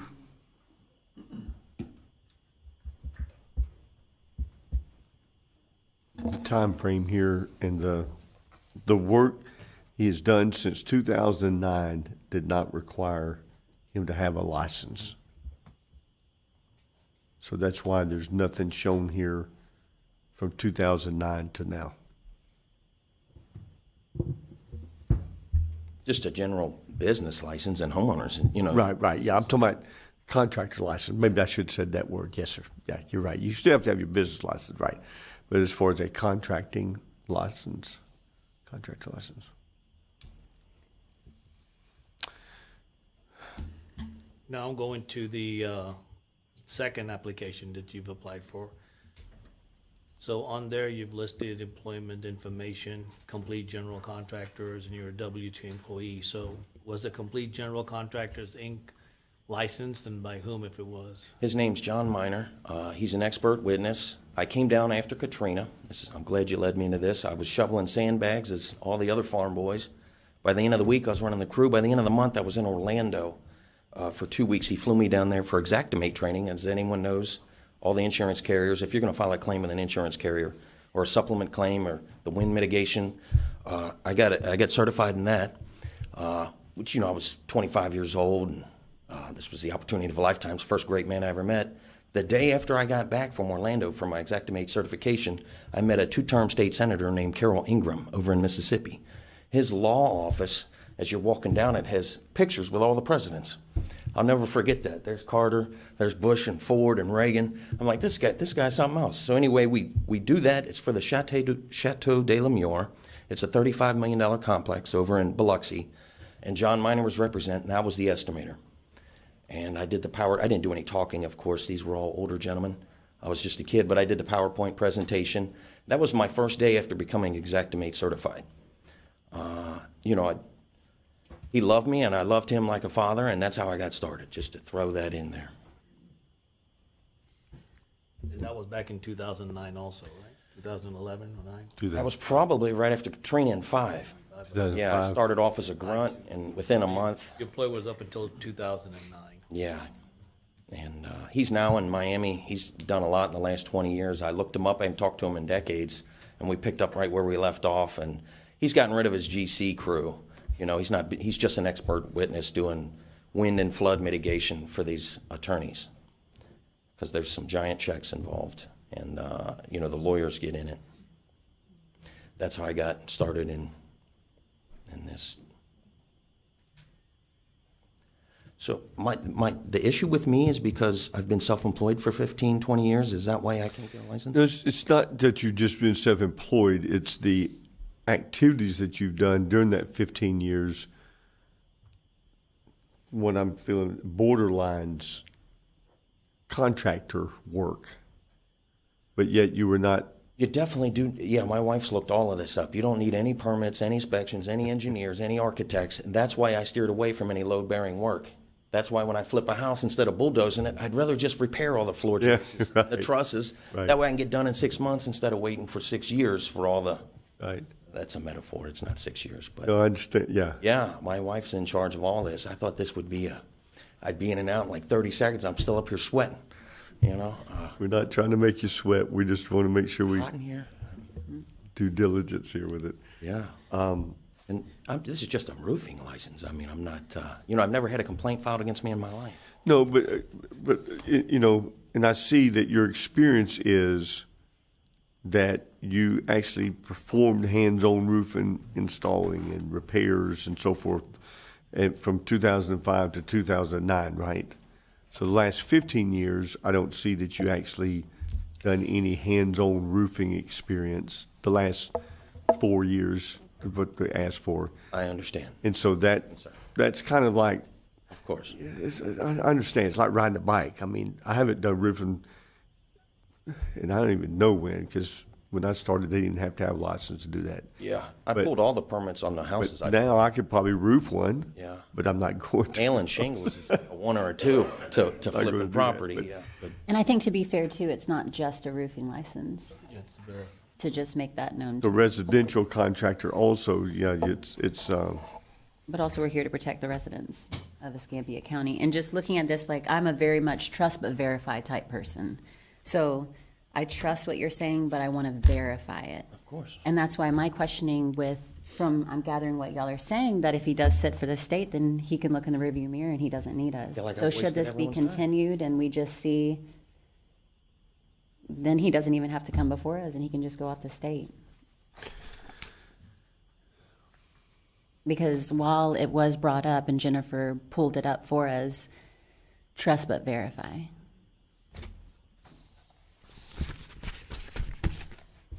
My humble 2 cents. I don't want us to strangle over gnats either at the same time. I mean, if the guy's got his qualifications met, we want to be careful not to be too. And the state is met the state qualifications. Am I right? Can you repeat that? The state qualifications have been met. That is correct. So keep in mind, the state, we get our qualifications from the state, the requirement of the 4 years, right? Santa Rosa does not require any experience for him to test there, and he took the test there for building contractor, residential contractor and roofing contractor, passed both of those examinations in Santa Rosa. He has held both of these licenses for a period in excess of 2 years in Santa Rosa. During that time, he did get qualified from the state of Florida to sit for the GC's examination. Again, their requirements to sit for the exam for the state are the same as ours of 4 years of experience. Is that?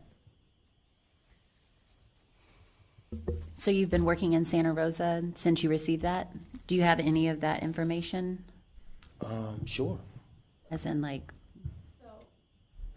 Ma'am, if you'd like to Would you come like up to to the approach- podium, Yeah, I'm please. sorry. I don't even know what I'm talking That's about. all right. She handles all of That's it. all right. That's good. We've been there. There's nothing wrong with that. Hi, Shelley Taylor. The forms that we fill out do not specify, give all of your employment history, and that's what I was actually going to talk to them about after we left here. It states it wants your experience in order to get licensed or in order to get, like his roofing license. It says 4 years. You need at least 4 years, but he's also got college. But it needs to be more specific, I think, and say, basically give me your resume for the last whatever, because it's asking for your experience verification for that license or for that, which, like the other gentleman, he only had put 4 years down because that's all he had. I know he did the last 4 years, but Jason didn't have any licensed because we didn't have a license for contractors, so I put what he needed to get this license, you know what I mean? So I Very don't know if good that makes move. sense or not, but that's just, I think the forms need to be a little more specific, or just even just a line saying, give us all of your information, and that's why I didn't include that, because we've got tons of projects that we've done over the last 15 years that I could have included. I didn't think it was necessary. I thought you guys wanted what was necessary for him to get licensed or the reciprocity. And we've just redone the forms too. My apologies. If I may. Yes, sir, Mr. Lane. Speak to this matter. Yes, they were giving the new updated verification forms that goes very much in depth with the details that the board has requested of us and our applicants, and we definitely explained it in detail several times in office with our applicant here. Okay. And I think what Ms. Luna was asking is, can you provide a description or a detail of the projects you've done in the last 2 years under the license that you were issued from Santa Rosa? that's correct. Thank you, Jennifer. Yes, definitely. Can you do that? Right now? Yes, that'd be Oh, okay, wonderful. I'm so Thank sorry. you. Yes. The last, I'm sorry, what was the question? So if you could detail the work experience that you have had underneath the license that you received in Santa Rosa County. Of course. The construction license for Yeah, I've been running a remodeling business for about 15 years. But we're just looking for, since you got your license in Santa Rosa County, Right. we're just looking for what you've done under your new official license. Sure. Not just what you've done remodeling. Yeah. Because of the reciprocity, we want to focus in on Let me Santa Rosa. take the air, make it a little smaller too. We're not trying to play drill sergeant on you here. We're not trying to be a Marine. We're trying to get a good understanding. So we're not trying to make you sweat, Ms. Taylor. Just want you to know that, okay? Just the last couple of years that you've been licensed in Santa Rosa, what projects have you done since then? The last project I may. did, sure. And not to interrupt, maybe it would assist if you could give them an accounting of the permits that you've pulled in Santa Rosa for these projects. The last couple of permits I pulled was for my personal property flip, 107 Tomahawk. I bought it at auction.com for $158. In 6 months, I sold it for $325. I built the whole thing from scratch with my bare hands. I'm very proud of it. Anything you sacrifice that much for, you'll have a piece of nostalgia attached to it. Before that, because I had gotten into property flipping, I thought that was going to be the direction of my life. I thought I'd never come back to this environment. But then I fell off the scaffolding that I mentioned earlier, and I hurt myself, and I was in bed for a couple of months. That's why I need to go back to hiring a crew and young men. Anything beside the Tomahawk? There was several additional properties. Are you looking for customers that I've worked for, or experience of under your license is all we're trying to do now. Okay. That's what was asked for, just under the license. Just within the last 2 years. So Last just 2 years. focus up last 2 years. So the house before that we worked on was Ron Ladner's. He owned Shaggy's. It was a beach house, but I don't think we pulled any permits for that because we didn't do any structural work. That's why I've done thousands of jobs. I maybe pulled 10 permits. Gotcha. And I'm not sure how many I've pulled in Kentucky that weren't personal or other than Kentucky. That's why I'm pursuing just to do one service instead of doing 25 different trades. Gotcha. Okay, so we're looking for reciprocity from Santa Rosa County to Escambia County.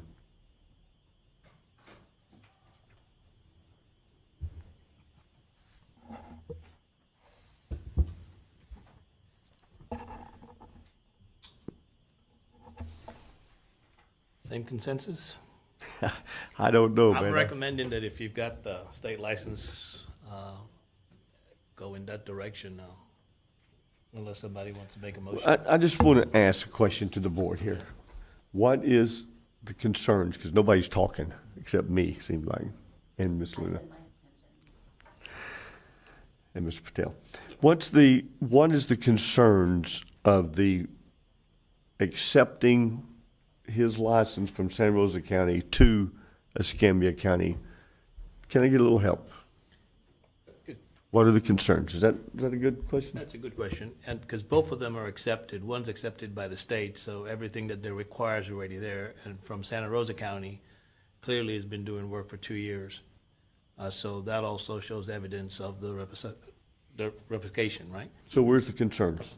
So maybe, Alton, instead of it being subjective, maybe we could have it objective and have Jennifer, because I know, Jennifer, you stated that Santa Rosa County is much different from Escambia County where their standards and expectations lie.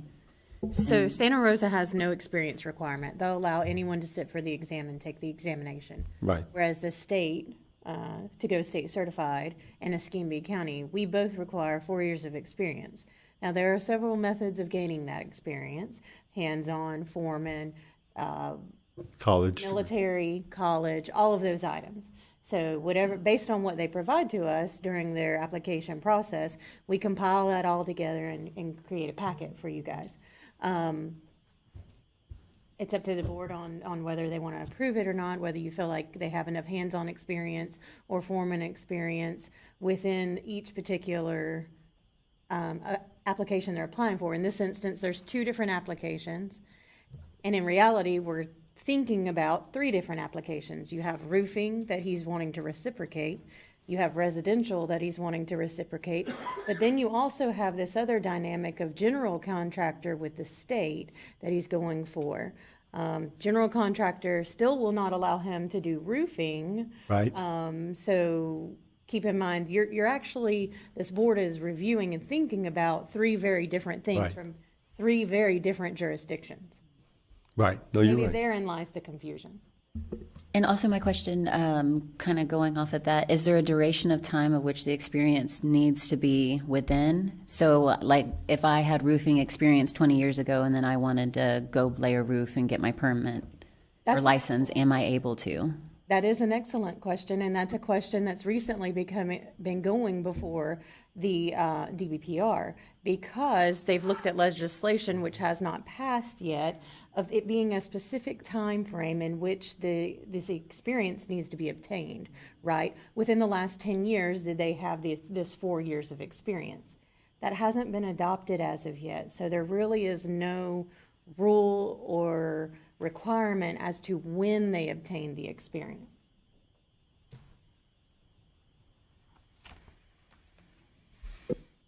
So again, what is the concern? I hear nothing, and I would appreciate just, is it the experience? Because that's the only thing that Santa Rosa does not require that we require. So is it the experience? And he's done, he has been approved through the state covering the experience. So where's the hesitation? And this is open. Nobody scorns anyone for being honest here. So I just need some. Well, for me, it is the experience. Because as most of you all know, I've been flipping houses for 40 years. But I have a certified contractor's license. And it bothers me to be able to go take a test without any experience. So I think that these applications should show us that they have the experience. I'm not taking anything away from them, but I mean, I flipped 52 houses. So that's my thoughts on it. Experience. Somebody else want to queue up with me? So I just need clarification because we've kind of been all the way around the world. So, right.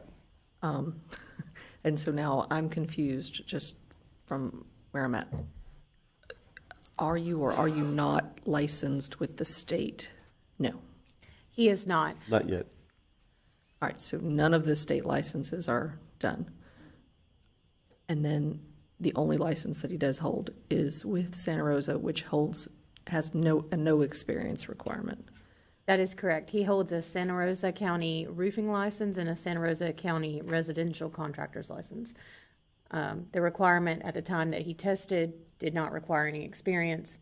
However, he's had those licenses now for a period in excess of 2 years. And he does have experience on Tomahawk Lane, wherever the address was. He does have experience. All I've ever done. Tomahawk Trail, that one, is in Escambia County. He pulled the permitting as an owner-builder. Okay. So that was not actually done within Santa Rosa. With his license.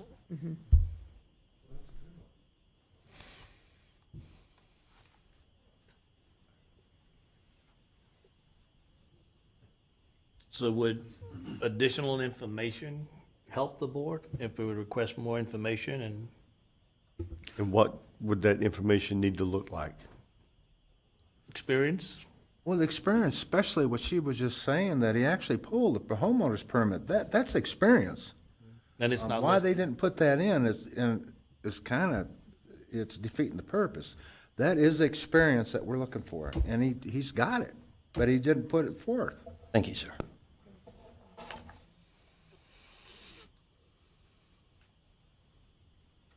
So do we go ahead and approve now that we know there's experience, or do we need to document experience before we approve, or?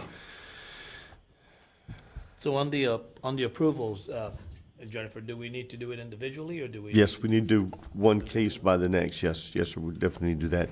But my question is, do we accept his words today as the experience and we move forward? I need to get off zero here. Yeah. We get the bubbles in the middle, got to move it. Mr. Irwin, you have anything to say? Yeah, somebody make a motion, let's vote. That's exactly what I'm saying. We're got to get the bubble out of the middle here. So I just need somebody, the gentleman has told us his experience publicly. I know I'll make a motion to approve the roofing license. Okay, thank you. I have a Second. motion. I Thank have a second. Okay. Any discussion? No discussion. All in favor, raise your right hand. All opposed, same sign. Seeing none, hear none. Whew. We got you through one. Thank you, sir. Let's move to number 2 since we're on a roll. All righty, thank you so much. Mr. Taylor is also applying for the reciprocity from Santa Rosa County for the residential contractor examination with license number RR282812313. And he appears before you today with 4 years and 9 months of experience working as residential foreman. Mr. Devontae, I'm not trying to cut you short, but I think we've already seen these before. So we'll save you some time here and accept to go. I'm not trying to cut you short. Just You needed the specifics. I just wanted to. Gotcha. Thank you, appreciate it. I'll make a motion to approve the reciprocity for the residential contractor's license. Second. All right. Do we have any questions on this one? I do. You said you took the general contractor exam before? Yes, and Tell me again how tall those books were. Oh my goodness. They were like $2,500. And then a week of studying. I took time off work. I got a hotel room. We left at 4 in the morning. 12 hours of testing, another 12 hours of testing, passed everything. Been building houses my whole life. Could not get a license. Then they're done that. So I did it backwards. This time I got everything approved before I come and met you guys. And now I'm taking the state test next week. Yeah. All right. He's not exaggerating either. I know it. Yeah, it was a large financial commitment. Yes, it is. Yes, sir. And they do a financial background and all that stuff I too. recommend using the bathroom before you sit down at the computer. Yeah. Because otherwise they're going to watch you use the restroom. That's I guess right. People are cheating. Yep. In regard to the roofing license, we need to make sure staff is directed to get the right insurance. She's got it. Okay. So we had a motion and second. So I got a motion on the floor and I have a second. Any other discussion? All in favor, raise your right hand. All opposed, same sign. Seeing none, hear none. You have earned the sweat today, Mr. Jason. I love you guys. If I could, In all fairness, though, if I could just request like a 5-minute break. I will. But in all fairness, I just want to make sure that Mr. Taylor knows this is not a personal vendetta by any means. We do feel like that we, regardless of any other counties, we're responsible, and we really look at this experience thing harder than maybe our neighboring counties. Nobody's right or wrong. That's been our approach. So this is not, let's see if we can pick on this guy. Okay. We were going to take a 5-minute break. I apologize to Mr. Swigert if you're here. I apologize to you and to the others, but we have folks that need to take a moment, relax their fingers. Yeah, you gotta give your quarter minute, a minute. Yeah.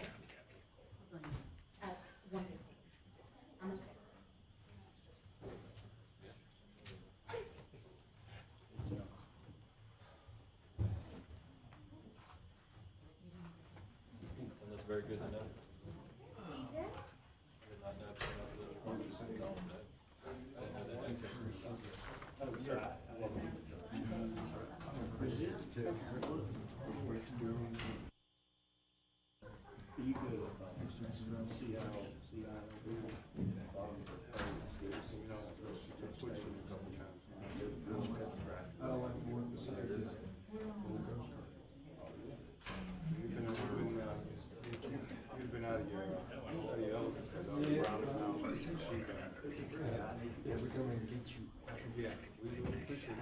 When your boat's sinking, we'll be there.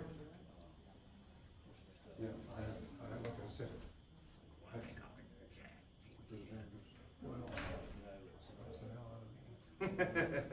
ChatGPT is Grok. ChatGPT 4.0. The last one before the Terminator comes out.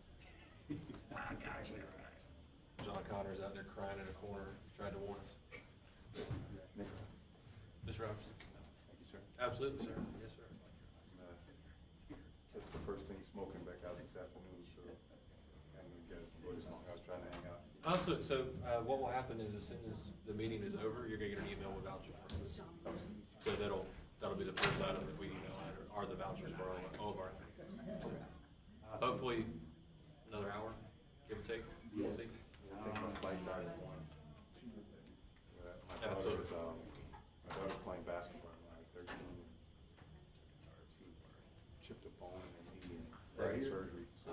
goodness. appointment today was to get her released, been out.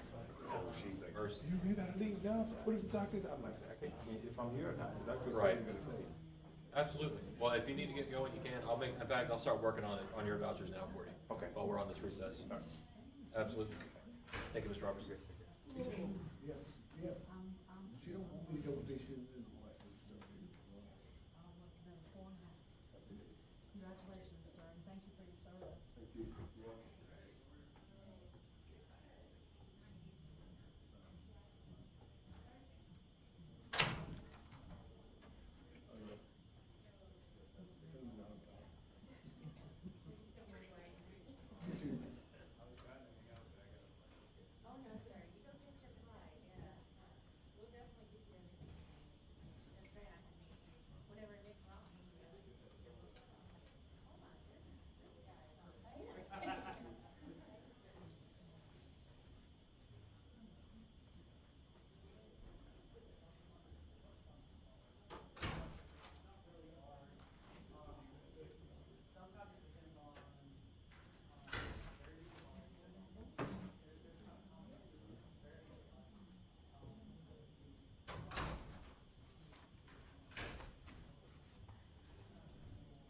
You wanna make it over there? Yeah. You're a busy one, huh? Yeah. I was already behind, so. Sorry. No, I'm saying, I turned in my transcripts late to it, so I'm on my list. All right.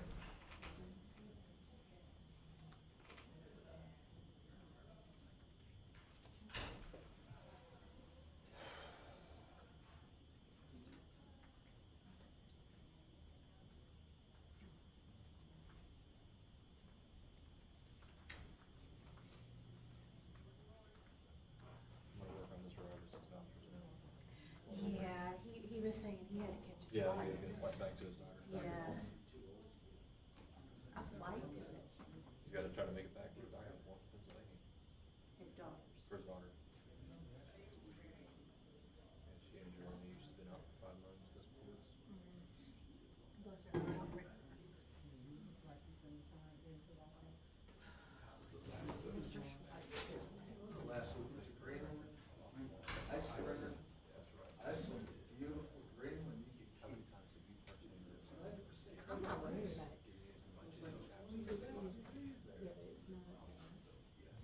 Beautiful. So on camera. This boy is Your water, your ice glaciers go to the fuel.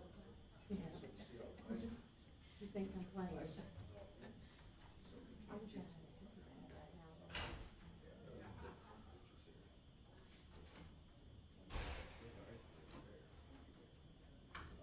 Is this a long meeting? This one's set in the record. Usually doesn't run like I was gonna this. say, it's like the most stressful thing I've ever sat through in my life. Don't be worried. And then you just ice the kicker, you called timeout right when I was. I'm so sorry. Oh, my goodness. I was receiving messages of, I'm can we kidding. take a break? And I'm like, I'm teasing. oh. And I know Miss Candace over here, her little fingers, she's trying her hardest.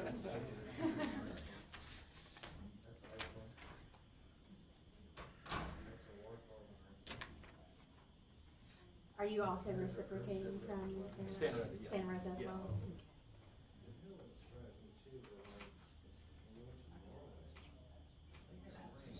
It's amazing how quickly you get used to having 3 screens. Oh, I know it, right? So I found, and I'm gonna get it, I found on Amazon within our office account, they have one that attaches to the screen and it folds out to 2. And, it just USBs, or not USB, HDMI in. Yeah, HDMI. Whatever. And I'm like, do you know how often I have to work from other locations besides my desk and like reviewing plans for floodplain management? Doing that on the one little screen, do you know how hard that Crazy is? hard. Cause I have to switch back and forth between the plans and Forerunner and the MGO. last night I was trying to do elevation certificates because, you know, I'm being audited, of course. So, I was on my phone on Forerunner. And, yeah, and I was going back and forth, back and forth, back and forth. Pray for me. I need all the prayer I can get on mine.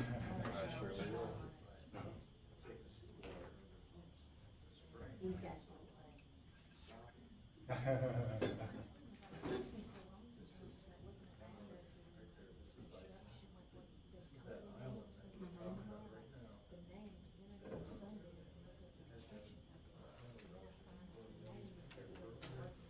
So Mr. Robertson just told me that he's got to catch a plane. So now I told him to go ahead and start this for him. Get the doctor's email out. I'm just trying to do it. And the thing is the silly thing is that they may or may not.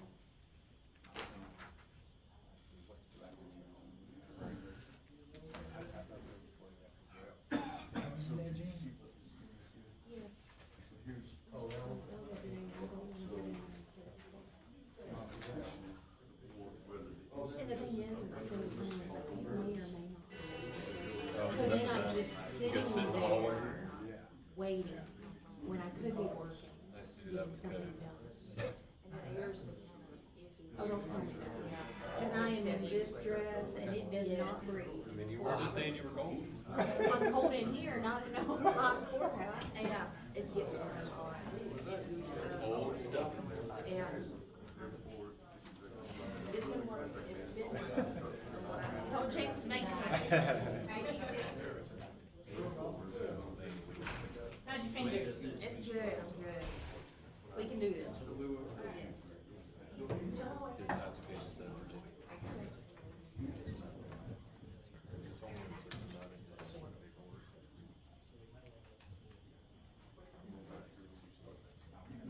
He's gonna give you a copy. We will begin back in just a very few minutes. Everybody can return their seats, please. Make sure that Tom's up phone numbers and emails now. I had to talk with, what's her name?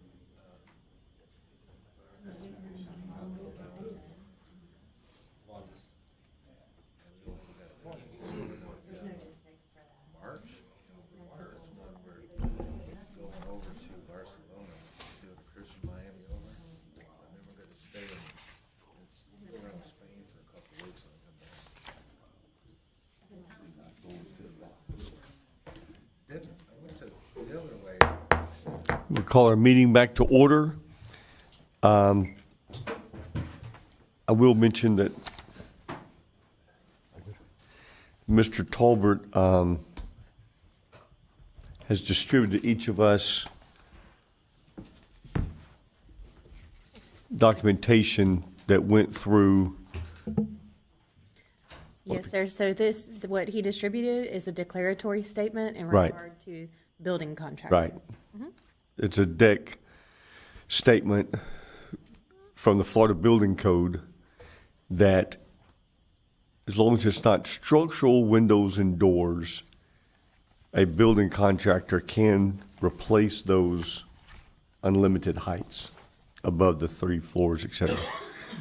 A building contractor may install non-structural, non-load-bearing windows and doors in buildings greater than 3 stories in height pursuant to Section 489, 105, 3C Florida statutes. These deck statements that come out from the CILB board lets us know what's, so you don't have to have general contractor's license just to replace those. The building contractor recommendation is usually good. Right. Okay. We have one board member that is on their way back. But if you want to, we'll go ahead and start with. Absolutely, sir. Our next applicant to appear before you today is Mr. Adam Schweigert. Mr. Schweigert, if you would please come to the podium and state your name and address for the record, sir.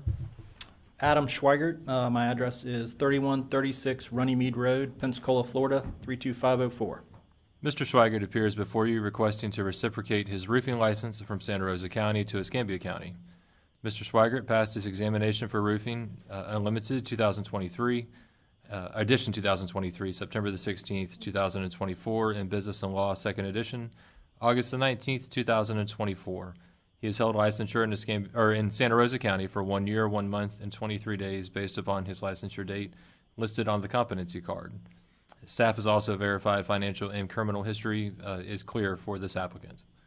He has submitted an experience verification form with his experience verified by Mr. Zach Schweigert, license number CBC 1259445. The qualifier has held their license since May 3rd, 2013, meeting the 4-year requirement to qualify the applicant. The applicant worked for Mr. Zach Schweigert for 7 years and 5 months. For the remainder of his experience, Mr. Schweigert has provided a copy of his Bachelor's of Arts degree in psychology. This degree is presented complying with Florida Statute 489-111, subsection 3, stating, has a combination of not less than 1 year of experience as a foreman and not less than 3 years of any college credits for any accredited college-level courses. Because this is a reciprocity, staff must defer to the board for approval or denial of Mr. Schweigert's reciprocity. Mr. Schweigert, would you like to tell the board something about yourself here? Sure. Okay. Well, I've been doing roofs for combined 8 years here recently. 7 of that was with Schweigert Construction in the last year. I've had my business Blackwater Roofing out of Santa Rosa County. I've got a family that owns several small businesses in Pensacola. My brother Greg owns the Paint Mart just up the road for 40 years, and Zach's owned his construction business, and my other nephew is a owner of Odd Colony, which they're celebrating 6 years coming up here. But I say that, and we certainly, not just myself, as a family, understand that there's a commitment and priority to the people of Escambia County, and I certainly understand that. You know, I feel like I have the experience and understanding to keep going and do a good job. Sounds good.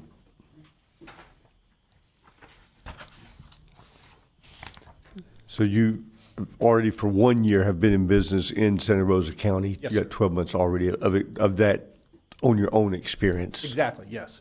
Up and running. Gotcha. Any questions from anyone on the board? And if you notice, he's counting his 1 year and then 3 years of the college credits to get the 4 years in actual roofing, because he was involved in custom homes / roofing / a bunch of other stuff before. So that's the 4-year threshold being met by that.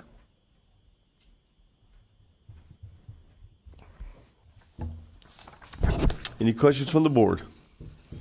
I'll entertain a motion. Guys are killing me today. Motion to approve. Second. Thank you. Any discussion? All in favor, raise your right hand. All opposed, same sign. Seeing none, hearing none. Ms. Schweigert, you've been approved. Thank you, sir. Thank you, ma'am. I do want to say I appreciate the board being considerate and taking your time. When I say that, I'd rather us be more deliberate than just throw it out and then reap the rewards of that. So,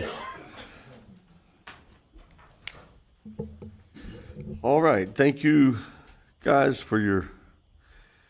I did have one thing on that last one. Ms. Mary, did you look at the insurance on that one? Is it okay? So I did, and Frank Winston Crum is fine. I should have known you would have said something if it wasn't right. Okay. Thank you, guys. And I appreciate y'all doing the deeper dives. I think y'all can see where we're coming from of knowing. So I appreciate y'all, your presentations. Thank y'all. Appreciate you all so much. We will move now into the next. Actually, I have one more. I'm sorry. I apologize. I didn't flip it over. Before you guys leave? Yes, sir. They're good to leave? Okay. Thank you. Thank y'all. So our next is Mr. Freeman. Yes, sir, Mr. Chairman, that's correct. It's James B. Freeman, application for reinstatement of permitting privileges. And so what you see on your screen right now is our application for reinstatement. It's interesting because we've never had a request for reinstatement of permitting privileges. So this is the first time that we are seeing this situation come before our board. It did come before our board at last month's meeting. Right. And it was continued due to there being a circuit case, an appeal to the circuit court being out there. We received notification that there was a dismissal that has been uploaded to the agenda. To give you some background information, because I mean the result of this case, or the reason for this request, was from a hearing that took place over the course of a couple years, right? This board issued a final order, and in that final order, there were fines assessed and as well as restitution. Draw your attention to that final order on your screen.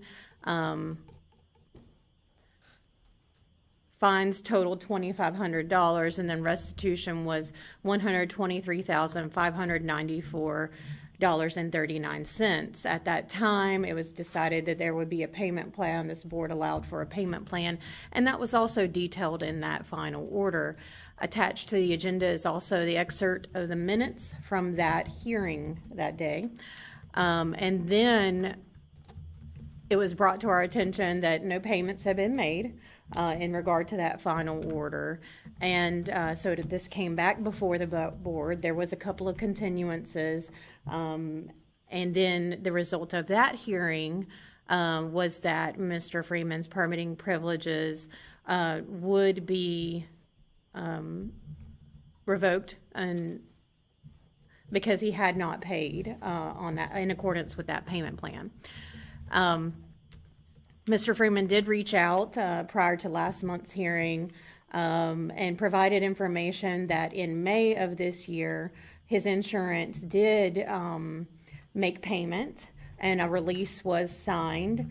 And so he provided that to this board in an effort to have his permitting privileges reinstated.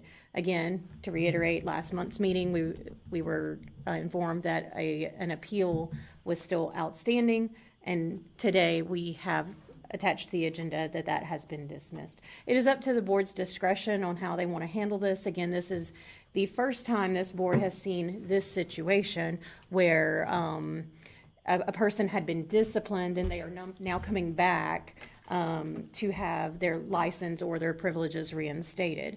I know that Mr. Freeman is in the audience, and Mr. and Ms. Sexton are here as well. So it's up to you how you proceed.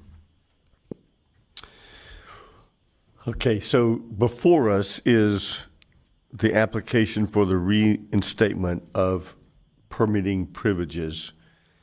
Those were removed because there was no attempt to be made, and I want you to follow with you guys, make sure I'm on the right track with this, Ms. Jennifer and Ms. Christie.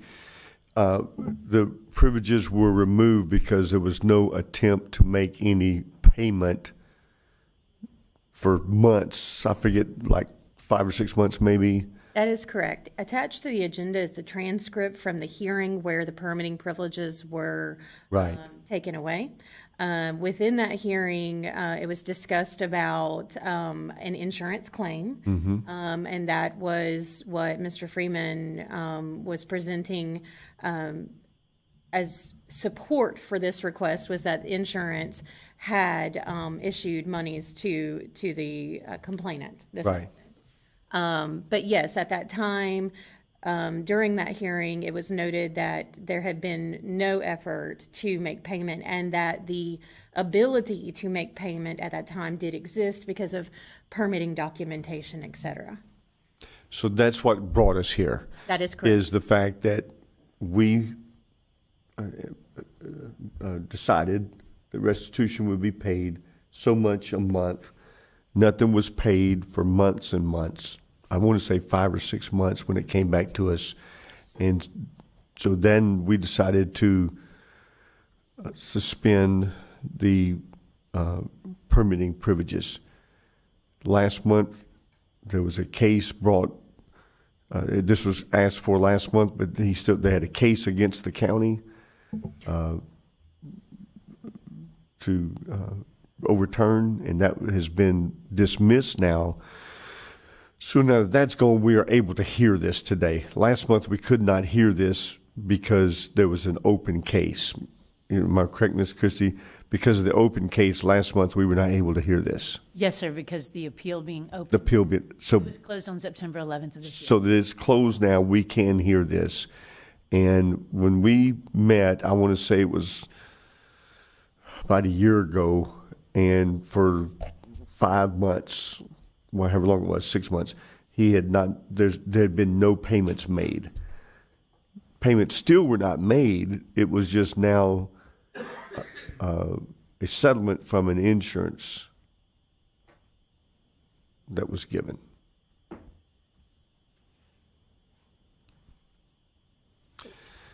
So I would like to do this. I'd like to at least offer the opportunity for Mr. Freeman to speak to us if he chose to, and for the Sextons, because they were involved in this case, if they choose to. It's not mandatory. If you do, you have to be sworn in, obviously. It's not mandatory, but I say you have to be sworn in. This is Ms. Christie. Would they need to be sworn in even though we're just doing the application for reinstatement? I don't guess they would have to be, would they? No, sir. No, I'm sorry. You don't have to be sworn in. Make sure I get my stuff right here. But if you would like to speak to us, though, I definitely would want to give you all the opportunity, in all fairness to everybody here. So, Mr. Freeman, first, if you would like to say anything to the board.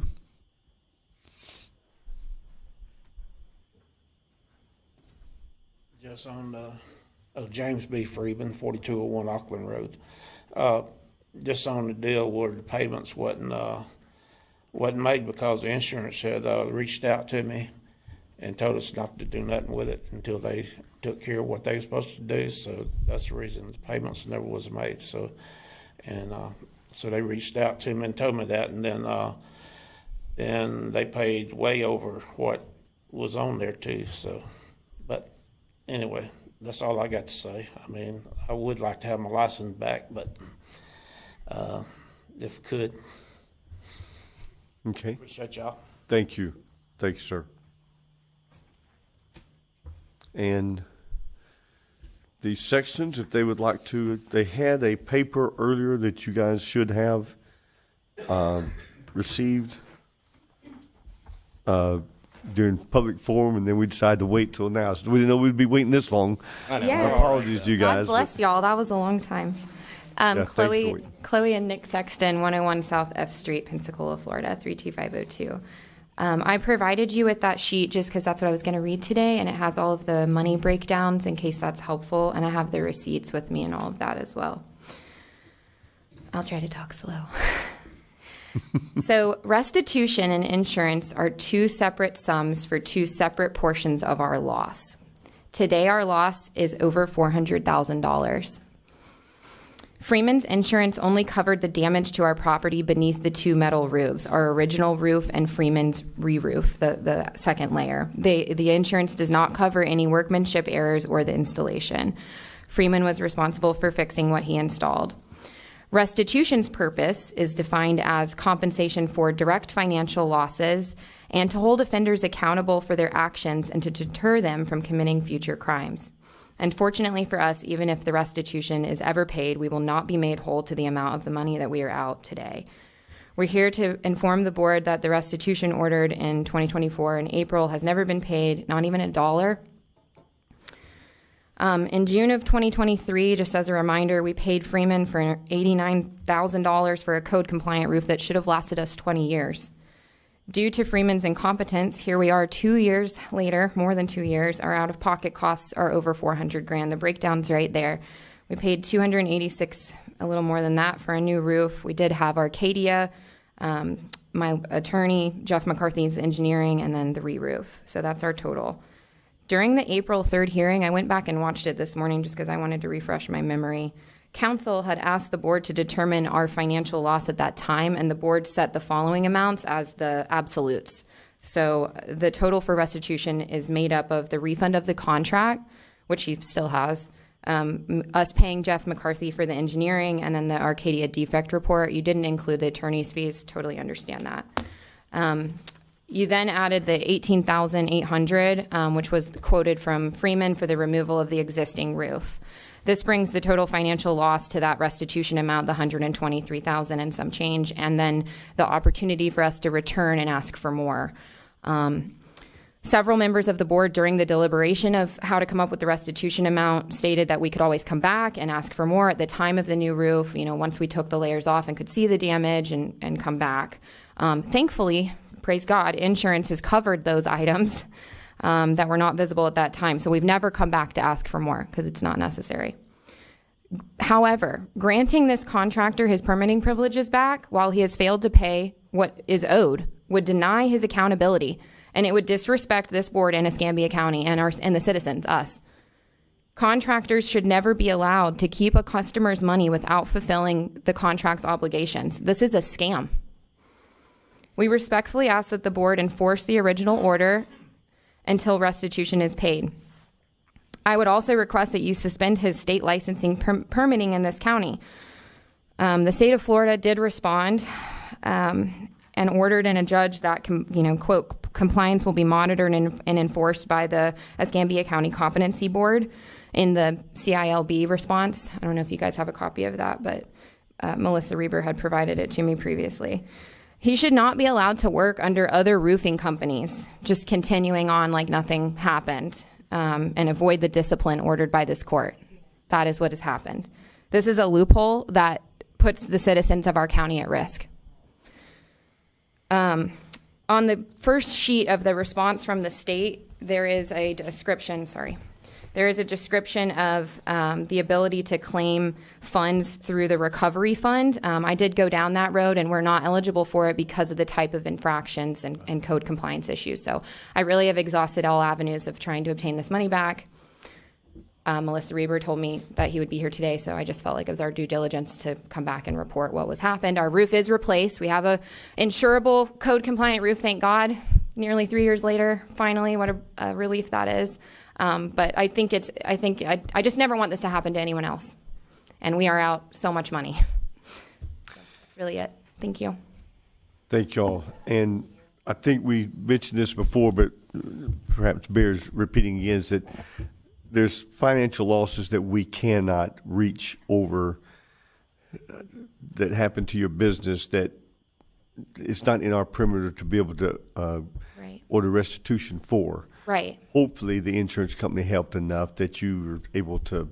Yeah, they did. They gave us a good sum. It was over $260,000. I can give you the exact sum. I do have the breakdown from the what's it called?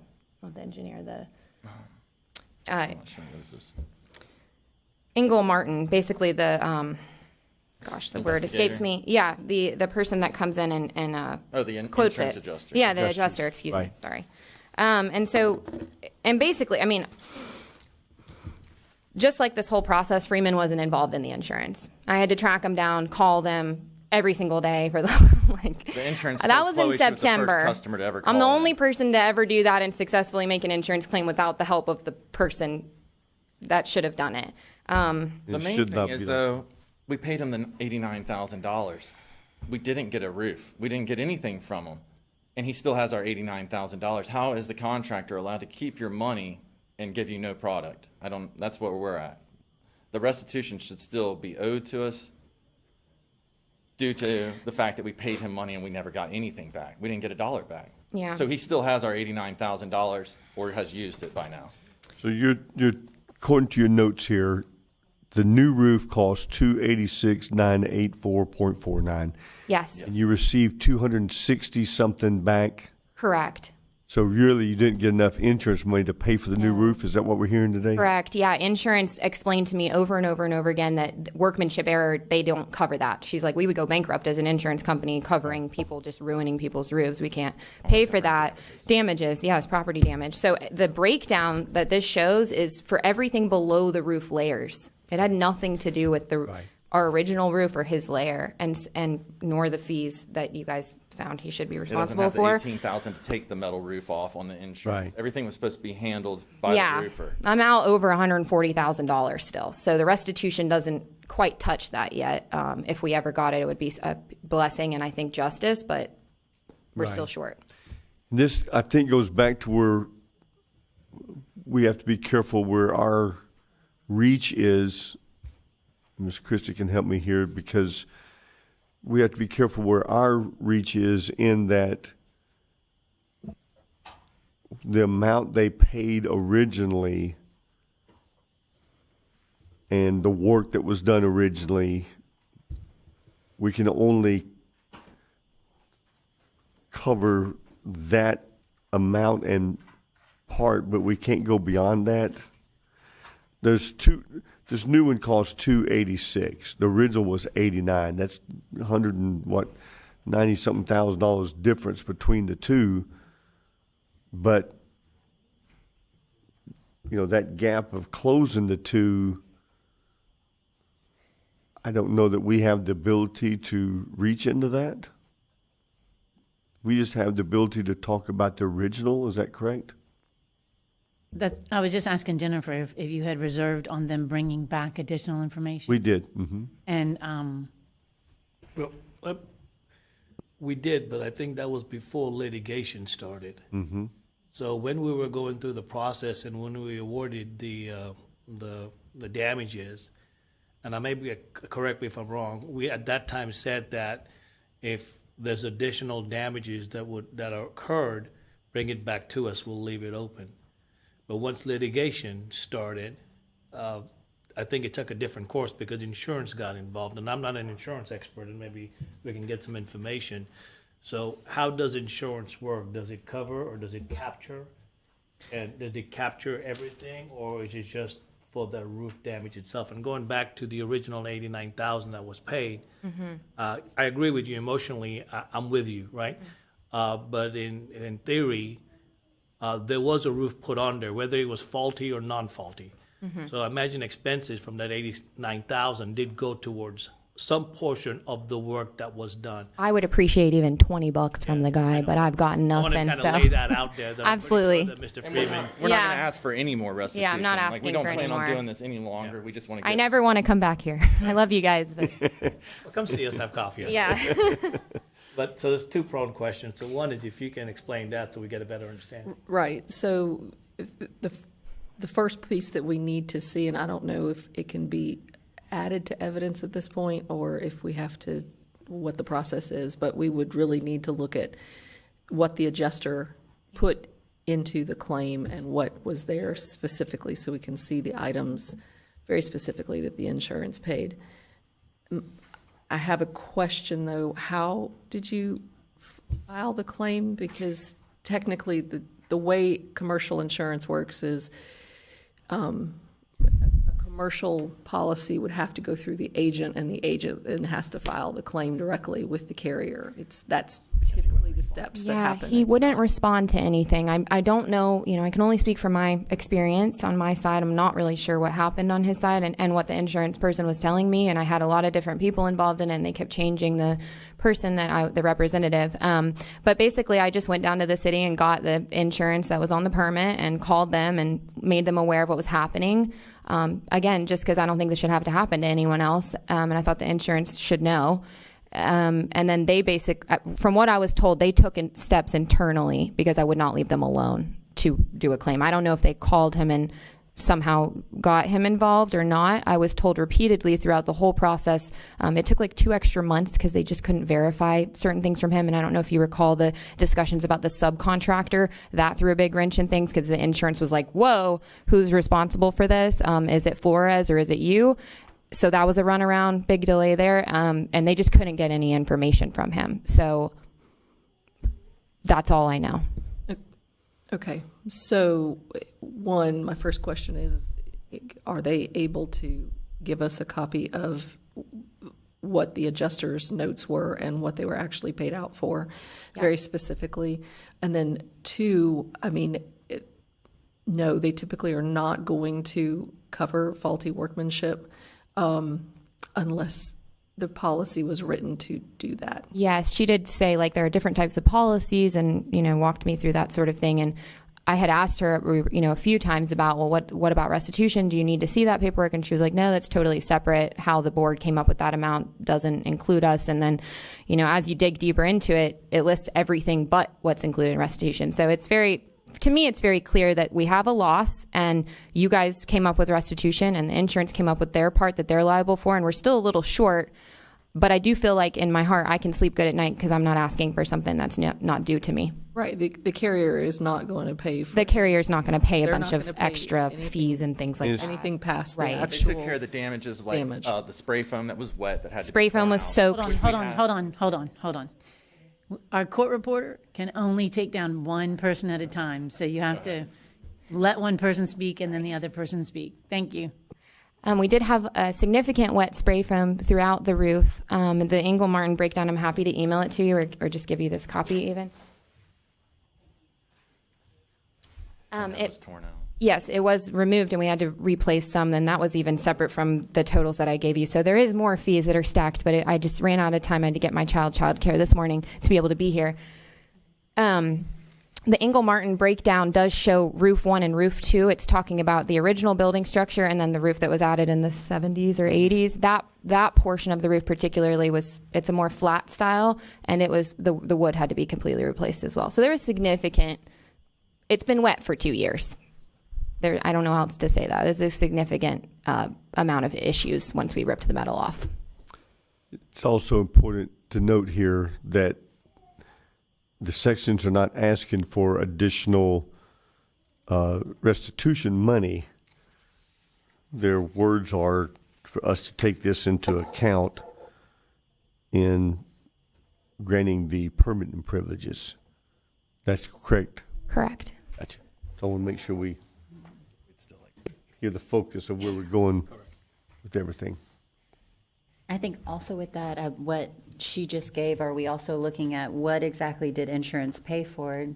Is insurance versus But we're not- original, what we found originally, does that cross? There's no overlap. Or did insurance take care of the roof and the functionality, but they're also owed the restitution from the original order? But again, twofold. They're not even asking for that. No, I know, but So I'm we're just not- saying from a standpoint as the board, we made an order. Right. We set a motion. Was that followed? By interpretation, I mean, the insurance company made a payment to them that exceeded what we gave for restitution. Did it cover the actual new roof? No. Did it cover all their expenses? No. But it covered more than what we came up with. I'm just wondering, technically wise. I know did it's the a really- Yeah, because I know it's splitting hairs, but it's just me trying to wrap my brain around, okay, did insurance cover, because as I said, it didn't cover the poor workmanship and the lack thereof. All it did was cover the actual.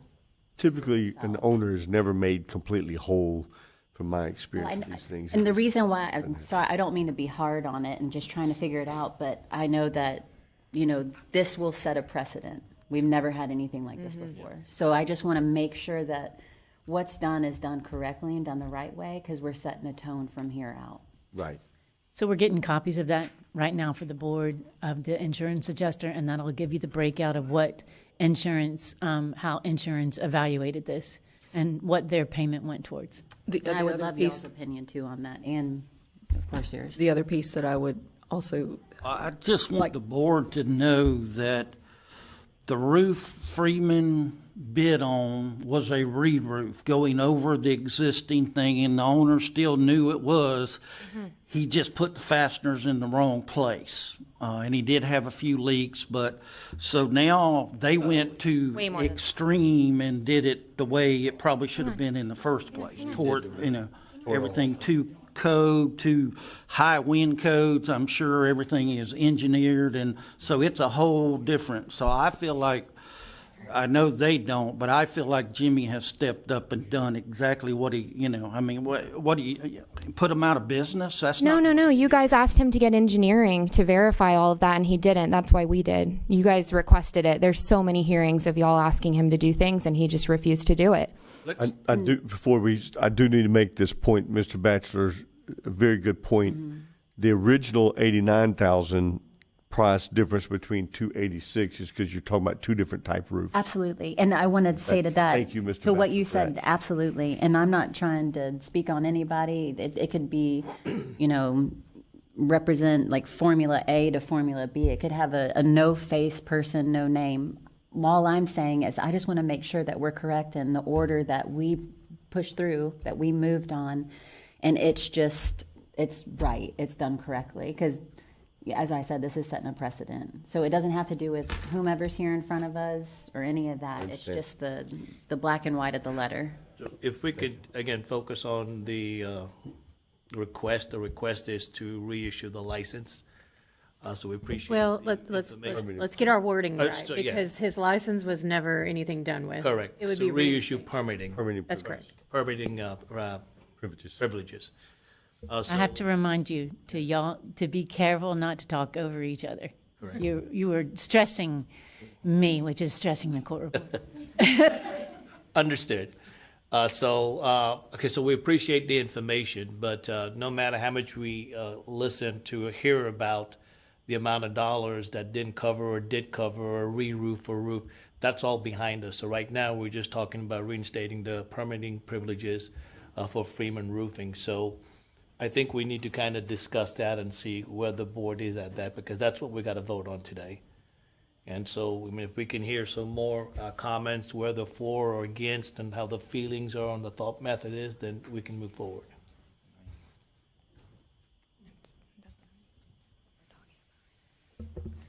I think, do we need anything more from Sextons? Do you have anything else you want to tell us before we? No, we just want to More make sure that discussion. everybody's decision is based off that, like, even though we got insurance, we're not, I remember Ms. Mary saying that we need to be made whole by Mr. Freeman. We have not been made whole. But the main thing I'm wondering, if we aren't given a service, why is he allowed to keep our $89,000? That's where I'm wondering. Like, he just gets, if we walk away from this, he just keeps our money and we're still out to build, to do our roof. I just want to. It would be like double paying you for it, because technically the insurance company did pay you for damages. For damage. But they did not pay us for the roof. Okay, well, we Yes, need if we to can see the we can confirm that, yes, but I'm just saying that's. It's very thorough. Mhm. Believe me. All right, thank you. We just want to make sure that everything's made clear before we give his permitting privileges back. I mean, he's obviously working under other companies, so that's not a rush right now. He's still working right now. All right, thank you. Thank you, guys. So we're going back to reinstatement. The application is for the reinstatement of permitting privileges. The amount for the over-roof, re-roof, just over-roof, was the 89. What the Sextons have today is a BMW compared to a Yugo. It's a total different animal. So it's really hard for us to look at the dollar amounts, which is really not what we're even being asked for. What we need to look at is reinstating of permit privileges based on this case being closed, this case being finished, and do we move forward from that? That's really what we're looking at, is whether or not they've been made whole. It's going to be a debate all the way through, but do we go forward with this? Well, my question, so I'm assuming the fines have been paid, right, to the county? Yes, sir.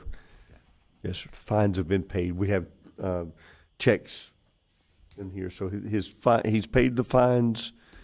The amount that we ordered for restitution has been superseded through the insurance, but it was, covering more than just the roof, the damages that was incurred during that period of time as well. We are still waiting on those copies to come back so that you can confirm that. Okay. Any other, you want to say anything, Ms. Blank? Jennifer, to refresh my memory, could you pull up what the original board action was? So we could just look and see when, not speaking on anything that has to do with monetary. This is the original final order, and this is what was ordered by the board. He was found in violation of 2 counts. Well, and as you recall, there were 2 cases that were consolidated, mind you. So we have both of those in this final order. He was found in violation in that first case, and he was found in violation in the second case. A third item he was not found in violation of. Within the, and then this third item on the second case, and I know it gets confusing because we consolidated these, he was found in violation there. All of that was combined to result in those fines, and like we said before, the fines have been paid.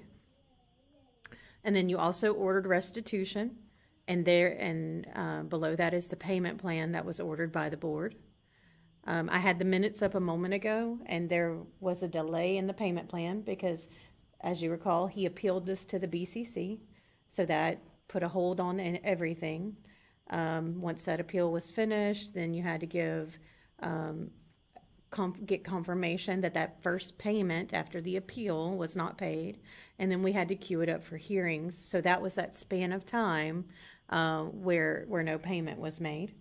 And that resulted in that hearing where there was a suspension of permitting privileges.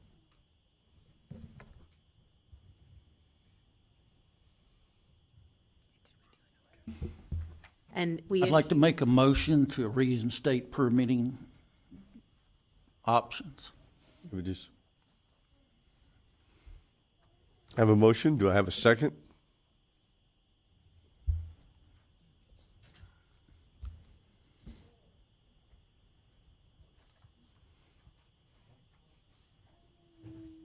I just want to remind you, there's an outstanding document that you haven't seen. I think the copier broke. I don't know where it is. I'm going to, we sent somebody to go find out what happened, and it looks like I'm going to follow up and go see what happened. We put the motion on hold just till we get it, look at this document, Mr. Batcher. Okay. We're just going to put that on hold till we can. They all left me. I know. You're by yourself. If we can continue the discussion, so we also have to look at, I absolutely get where the sections are coming from. We also have to look at the history of Freeman Roofing in Escambia County. And throughout those many years of service, how many times has Mr. Freeman been in front of us? If I'm not mistaken, I think this was the first time. There were other items that came before the board, but they were dismissed To the extent that where we are today. So we have to keep that into consideration because we do need good roofing companies in Escambia County. We do need to be sure that when commitments have been made, and again, on an emotional amount, maybe it wasn't for the parties like it should have been, but on the business aspect of it, if it's insurance kicking in and lawyers are involved, and judgments have been put in place and fines have been paid, we have to look at that factor on it also. So let's keep that in mind while we're voting for this. And it's just not, hey, it's setting an example. I love setting examples when we know people don't have history and they come in our county and they take advantage of our citizens, and they're ready to walk away because they've transported from another city or another state, and they're just here for temporary. But we do have a long-standing Escambia County citizen here with good business practices in the past, and I'm sure in the future also. So let's keep that in mind.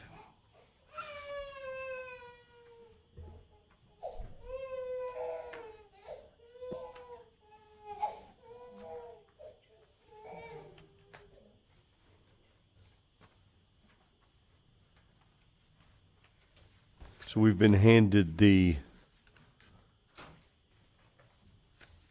adjusters, and on page 3 starts the actual roof.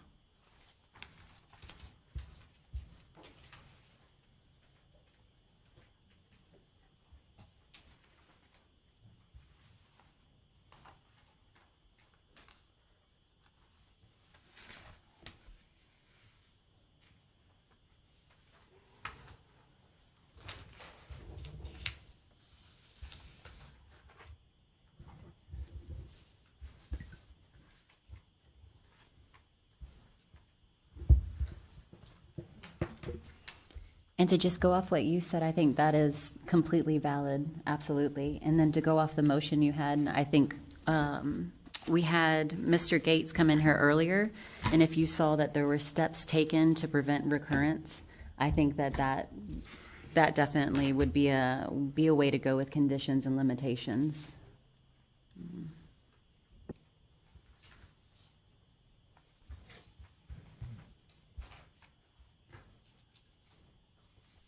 Does anybody have any questions here with this? Would you like to reintroduce your motion, Mr. Batchelor, just to make sure for the record? I'd like to reinstate the permitting privileges for Freeman Roofing. Okay, have a motion. Do I have a second? Second. I have a motion and a second. Any further discussion? Are we able to amend that to a certain number of permits within a certain duration of time, just to kind of make sure things go along the way they should go along? Or we just,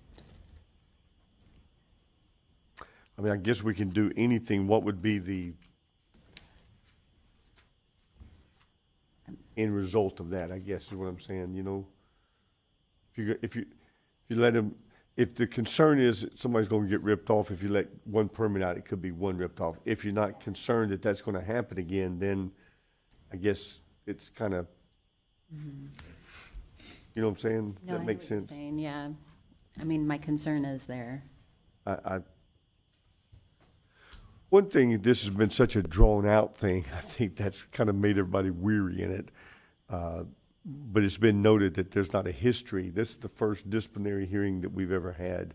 The kind of scary thing is just with like banks and Lacoste, like they didn't have a history from my understanding, and then it kind of came out and it was like, bam. And I'm not making any sort of saying that relation or comparison, There was a compare, history contrast, with but them, yeah. just, There's no history here, yeah. Okay, any other discussion? No discussion? All in favor, raise your right hand. 1, 2, 3, 4, 5. All opposed, raise your right hand. Okay, motion has been approved for reinstatement of permitting privileges. And I want to make sure that the sections know, though, this board's been very mindful of y'all's position, and I understand. Say one more thing. Like, our roof that Jimmy put on there, it looked fine. It was a Honda Civic, and we were fine with it. It was a matter of the fact that it started leaking. The roof that Jimmy put on, the metal, I think, and the paint was good. It was better than what we have now. I like that roof. Everything was good about it. It's a matter that it leaked in the amount of workmanship. screws. So I hope y'all aren't making a mistake, but we're all right with your decision. We both said whatever God wants to happen right now, and I know that we have two people. We have the insurance lady that was against that, and I think y'all should have rethought that because I don't think that was the right thing to do. Mr. Freeman has $90,000 of ours. He might have gone on vacation with it. Okay, maybe it cost him $30,000. He still has $60,000 of our money, and y'all are allowing this man to leave with our money right now. I'm being robbed. I'm being robbed. I'm sorry. That's how I feel. And I appreciate your feelings, but Mr. Freeman did give you a roof. It just simply had warranty issues. No, it had code violations and it leaked. It had issues, but. Okay. If y'all are all right with that, I'm all right with it. I appreciate it. Thank you. Actually, sign this, please.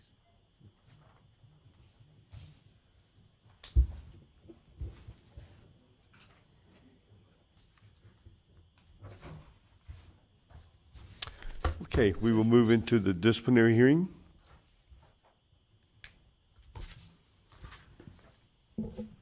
Yes, sir, Mr. Chairman. This item is Christopher W. Brown doing business as Shooting Stars Construction, LLC, state registered license number RG 0019314, contractor competency board complaint number 250649COM. It's in regard to Jakima McCorvey, the homeowner complainant at 1819 North A Street, Pensacola, Florida 32501. This location is in the Pensacola city limits. Mr. Brown, are you present today? Just for the court reporter, Mr. Brown is not present. Ms. McCorvey, are you present today? And are you going to provide testimony for this hearing? I'm going to go ahead and have you sworn in. And at this time, I'm going to have Ms. Reber, our investigator, sworn in. Okay, do you swear or affirm the testimony you're about to give will be the truth, the whole truth, and nothing but the truth, so help you God? I swear. Ms. Reber, was notice sent to the respondent, Mr. Brown? And how was that notice sent? Yes, notice was sent to Mr. Brown's attorney via email. And did you receive confirmation that that notice was received? Yes, I did. Okay, so just to let you know, proper notice was sent to the respondent.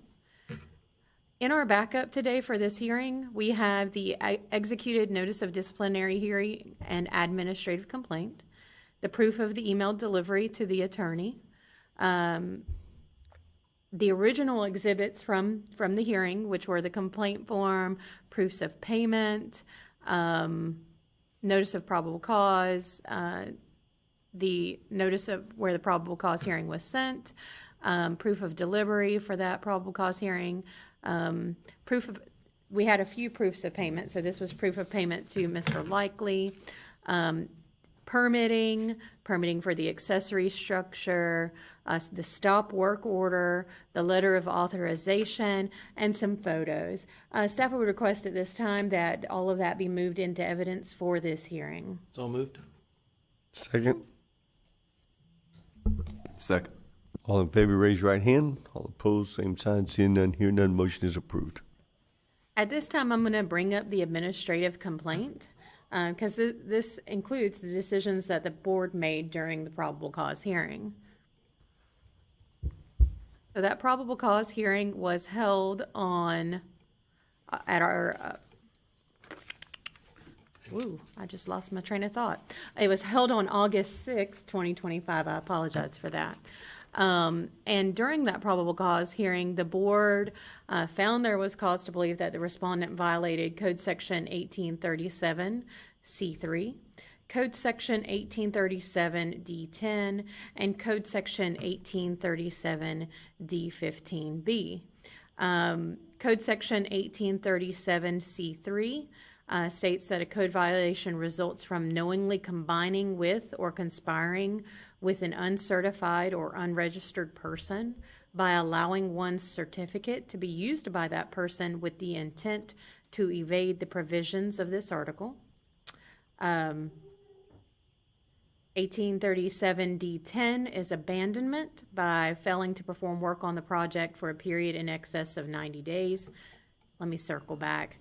The previous code section, the board cited that Mr. Brown violated that by obtaining a permit for a project that he had not contracted for, received no funds for, and performed no work on. Okay. The second code section, D10, the board cited that the respondent violated that by failing to perform work on the project for a period in excess of 90 days. And the third one, Code Section 1837 D15A, late permits. The contractor pulled the permit after the starting of the job, but prior to the completion. And the board cited at that time that the respondent failed to obtain the required permit prior to the commencing of work, resulting in a stop work order being issued by the city of Pensacola. So those are the items that this board is going to take into consideration today when making their decisions. Again, Ms. McCorvey is present, and it's up to the board how they want to proceed. Ms. McCorvey, would you like to approach the stand and speak to the board. And while you're coming, I will tell you, we do apologize for the length of time today. This has been way more than what we anticipated. Some of us had appointments and everything else, so I apologize, but had a busy day. Grateful to be here and heard. Yes, ma'am. Well, I think everything is pretty much described and put out in the original complaint. Still haven't heard anything. I'm still looking at a shell of a house. I don't know, you know, what we can do here, but these two are what I would call a cancer.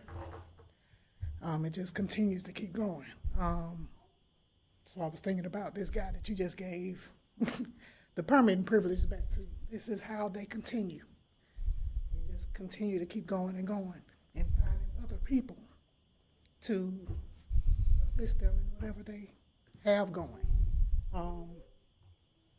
I'm at a loss, a big loss. Hopefully you guys will move forward and be able to at least get some type of rectification out of those. You know, I know you can't do anything about Mr. Likely, but at least Mr. Brown, because I guess he is the responsible party because he chose to go and pull those permits and allow Mr. Likely to go ahead with the work.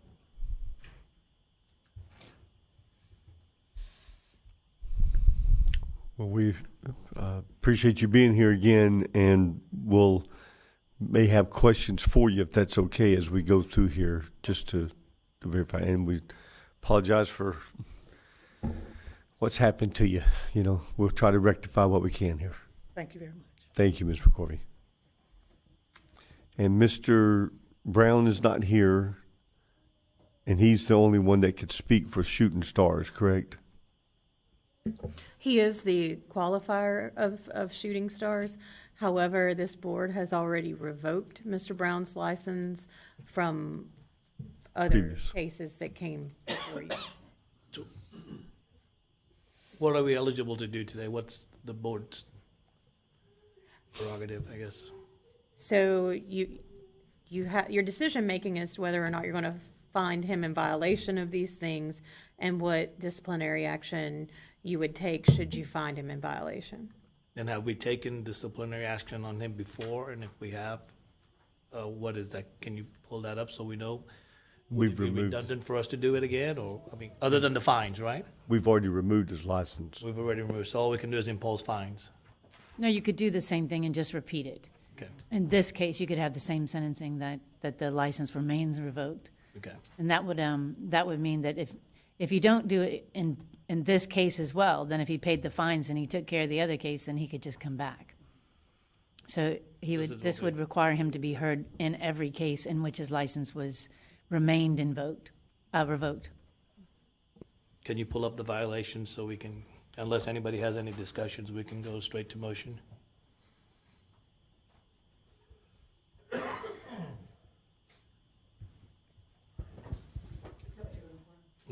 I can see count 2, I can't see count 1, and I can't pull it up on my iPad for some reason. Because it's split. Got you. It's kind of difficult because the page is split. Let me do it this one. So I would look for a motion on count 1, section 18-37C3, knowingly combine with or conspire with an uncertain certified or unregistered person by allowing one certificate to be used by that person with the intent to invade the provision of this article. I'll make a motion to accept that. To find him as in violation. Correct. I'll second that. And excuse me, but and what penalty? It goes $100 to $5,000 fine on number 13. We'll do a $5,000 fine. Okay. And bear in mind, this also, section C of our code includes any such other penalty as provided within the code section. So that could include additional penalties beyond the fine if you'd like, I can scroll down to the bottom and show you those as well. Please. Or revoking the license is there, so So here they are. permanent revocation. Yes, it starts here, license revocation, and it continues down, all the way down through the paragraph. Okay. So we would need, if found in violation, $5,000 fine. And a permanent revocation of the license. Permanent revocation, okay. Do I have a second? Did I hear that? Yes, I Ms. second. Mary seconded. Any discussion here? All in favor, say aye. All opposed, same sign. Seeing none, hear none. Motion is approved to find in violation of number 1 with a $5,000 fine and permanent revocation of license. Count number 2 is 1837D10, abandonment. And it has $500 to $2,000 fine with, and I need a motion for that. I'll make a motion to find him in violation of Code Section 18-37D10 with a $2,000 fine and a permanent revocation of his license. I don't think it allows that on this one, but that, 2,000 fine. 2005, okay. Do I have a second? Second. I have a motion and a second. All in favor, raise your right hand. All opposed, same sign. Seeing none, hear none, motion is approved. Count number 3, 1837D15A, late permits. Contractor pulls permit after start of the job but prior to completion of the same job and does not miss any inspections. And it is a $100 fine allowed on this one. Make a motion in violation of Code Section 1837D15 with a $100 fine. Do I have a second? All in favor, raise your right hand. All opposed, same sign. Seeing none, motion is approved. Do we need to do something to the CILB on this one?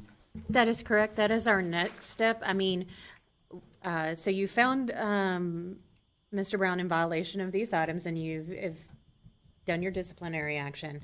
The next part would be if Ms. McCorvey were to request restitution. Ms. McCorvey, if you'd like to come up to the podium and address that. I know that you may not be prepared with numbers today, but the board can make a decision on that. We don't have all the council checks. What will entail the, So what would be eligible for? restitution is what you've paid to be done versus what you've received. And it appears you have not received what you've paid for. So what we would need from you is the amounts that you have paid, original contract. We need a copy of your contract, which I think we already have that. And then the amounts that you have paid so far. And then documentation, which I think we got pictures of what's actually been done so that we can look at it and see that, you know, just pulling numbers, you know, you give somebody X dollars, but only this much has been done, so we can see the restitution for that. Plus, we can't award damages like the other can be done, you know, for out-of-pocket expense type things.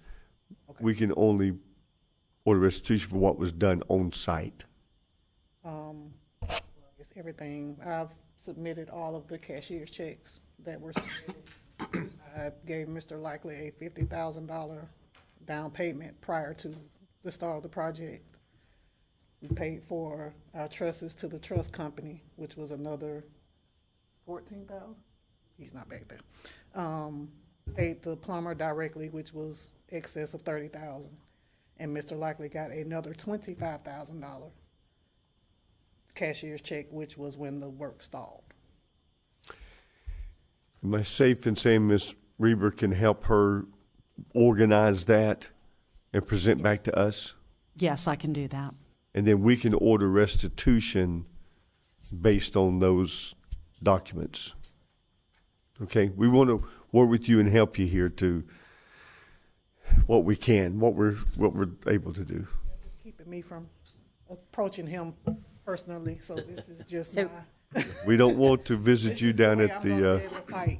We need a motion to continue the restitution portion of that hearing to our next meeting. Okay. I'll make a motion to continue the restitution portion till our next meeting. Have a second? Second. We have 4 seconds. We have a motion and a second. Any discussion? All in favor? Mr. Gary's already. All opposed, same sign. Motion is approved so that next month you can come back for the restitution. Now, look into the CILB. That's our next item, is a recommendation to the CILB.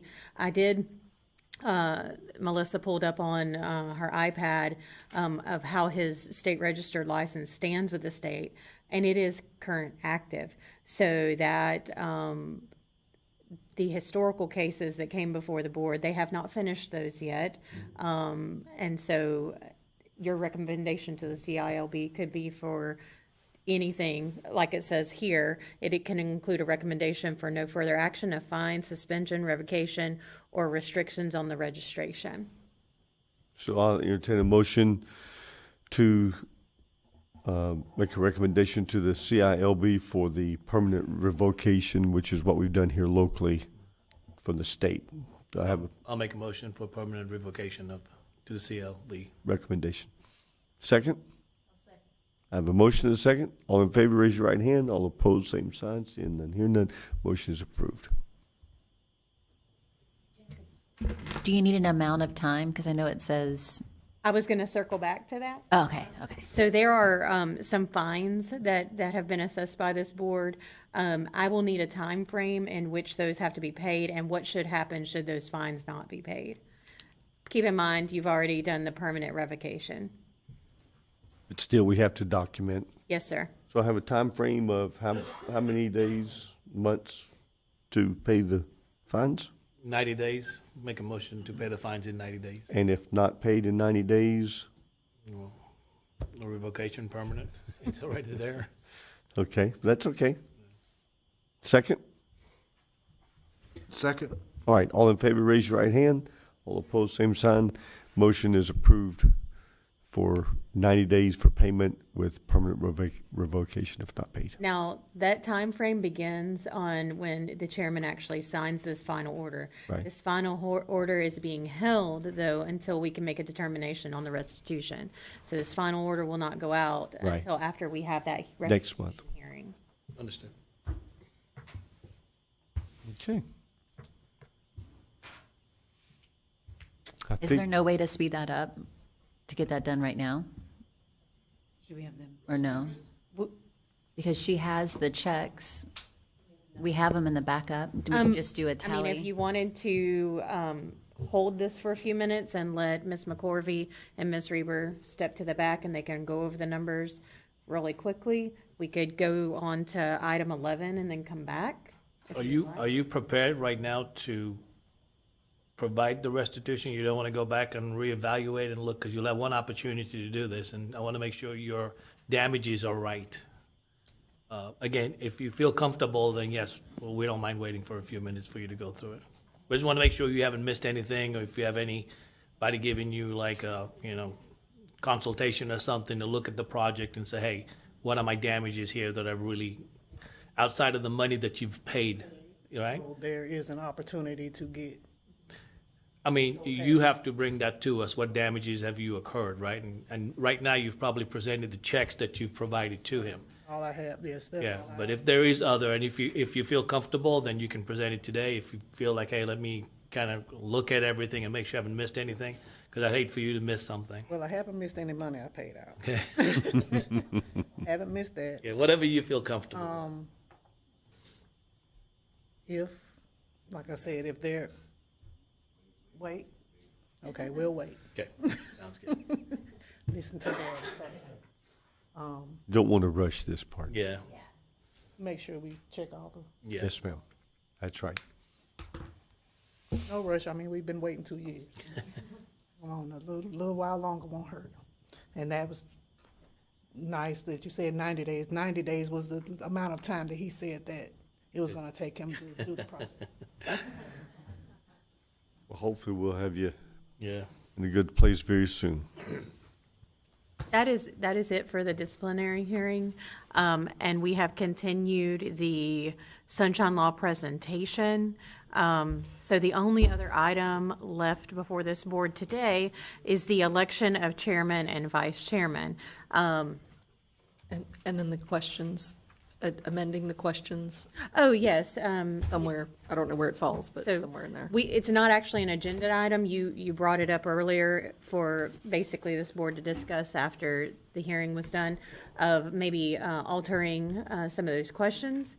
What I can do, Ms. Mary, is I can send those questions out to all the board members, get, just like I did with the experience affidavit, get feedback from everybody, and then send out proposed, this is what we want to add to that application, and then just get confirmation that everybody's okay with that. Does that sound good? Yep, that'll work. Okay, I can do that. Election of chairman and vice chairman. Motion to keep Alton Lister chairman and Nash Patel vice chairman. Second.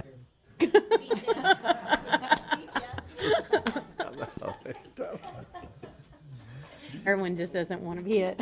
Everybody raise your hand. Right hand. Yay. All right.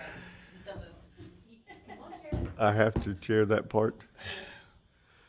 Motion has been made for Mr. Irwin. I mean, do I have a say and have a second? All in, any discussion? All in favor, raise your right hand. All opposed, same sign. Motion has been approved. We appreciate this board and thank you. Yeah, thank and y'all staff. sincerely. Appreciate everything that you guys I know do. today we drug a long time, but We did. But I'd rather it be thorough than us rubber stamping and having problems here. And, So you know, when we're asked for a motion and we don't provide that motion, I don't want anybody on this board to think that everybody's waiting. I think that pause makes it more authentic that we're actually thinking through this rather than just jumping in and making that motion. So sometimes I'm probably wondering the same thing you guys are, who's going to make the motion. But that means we're all in doubt, so we haven't made that motion. But sometimes we have to make these strong decisions, and we have to, let our gut kind of say if everything's presented to us, we have to make that move and go forward with it. And I appreciate that, we have differences of opinion, and we don't all vote every time. I think that, again, just shows that we have a diverse board, and we're all independent thinkers, and I appreciate that. Thank you. it's a positive. Adjourn? Okay, is there any other business? Meeting is adjourned. Thank you guys for your patience today. Thank you again. Hey, y'all do good, though. Oh, I appreciate Y'all it. do really good. Thank you, Mr. Baxter. How are you doing? Well, Good to see you. another year. Here we go. I appreciate you, Ron. Thank you. Well, you too, man. And I appreciate your input. Got that good, solid thinking. Yeah. Help us out here. Those decisions are hard, but even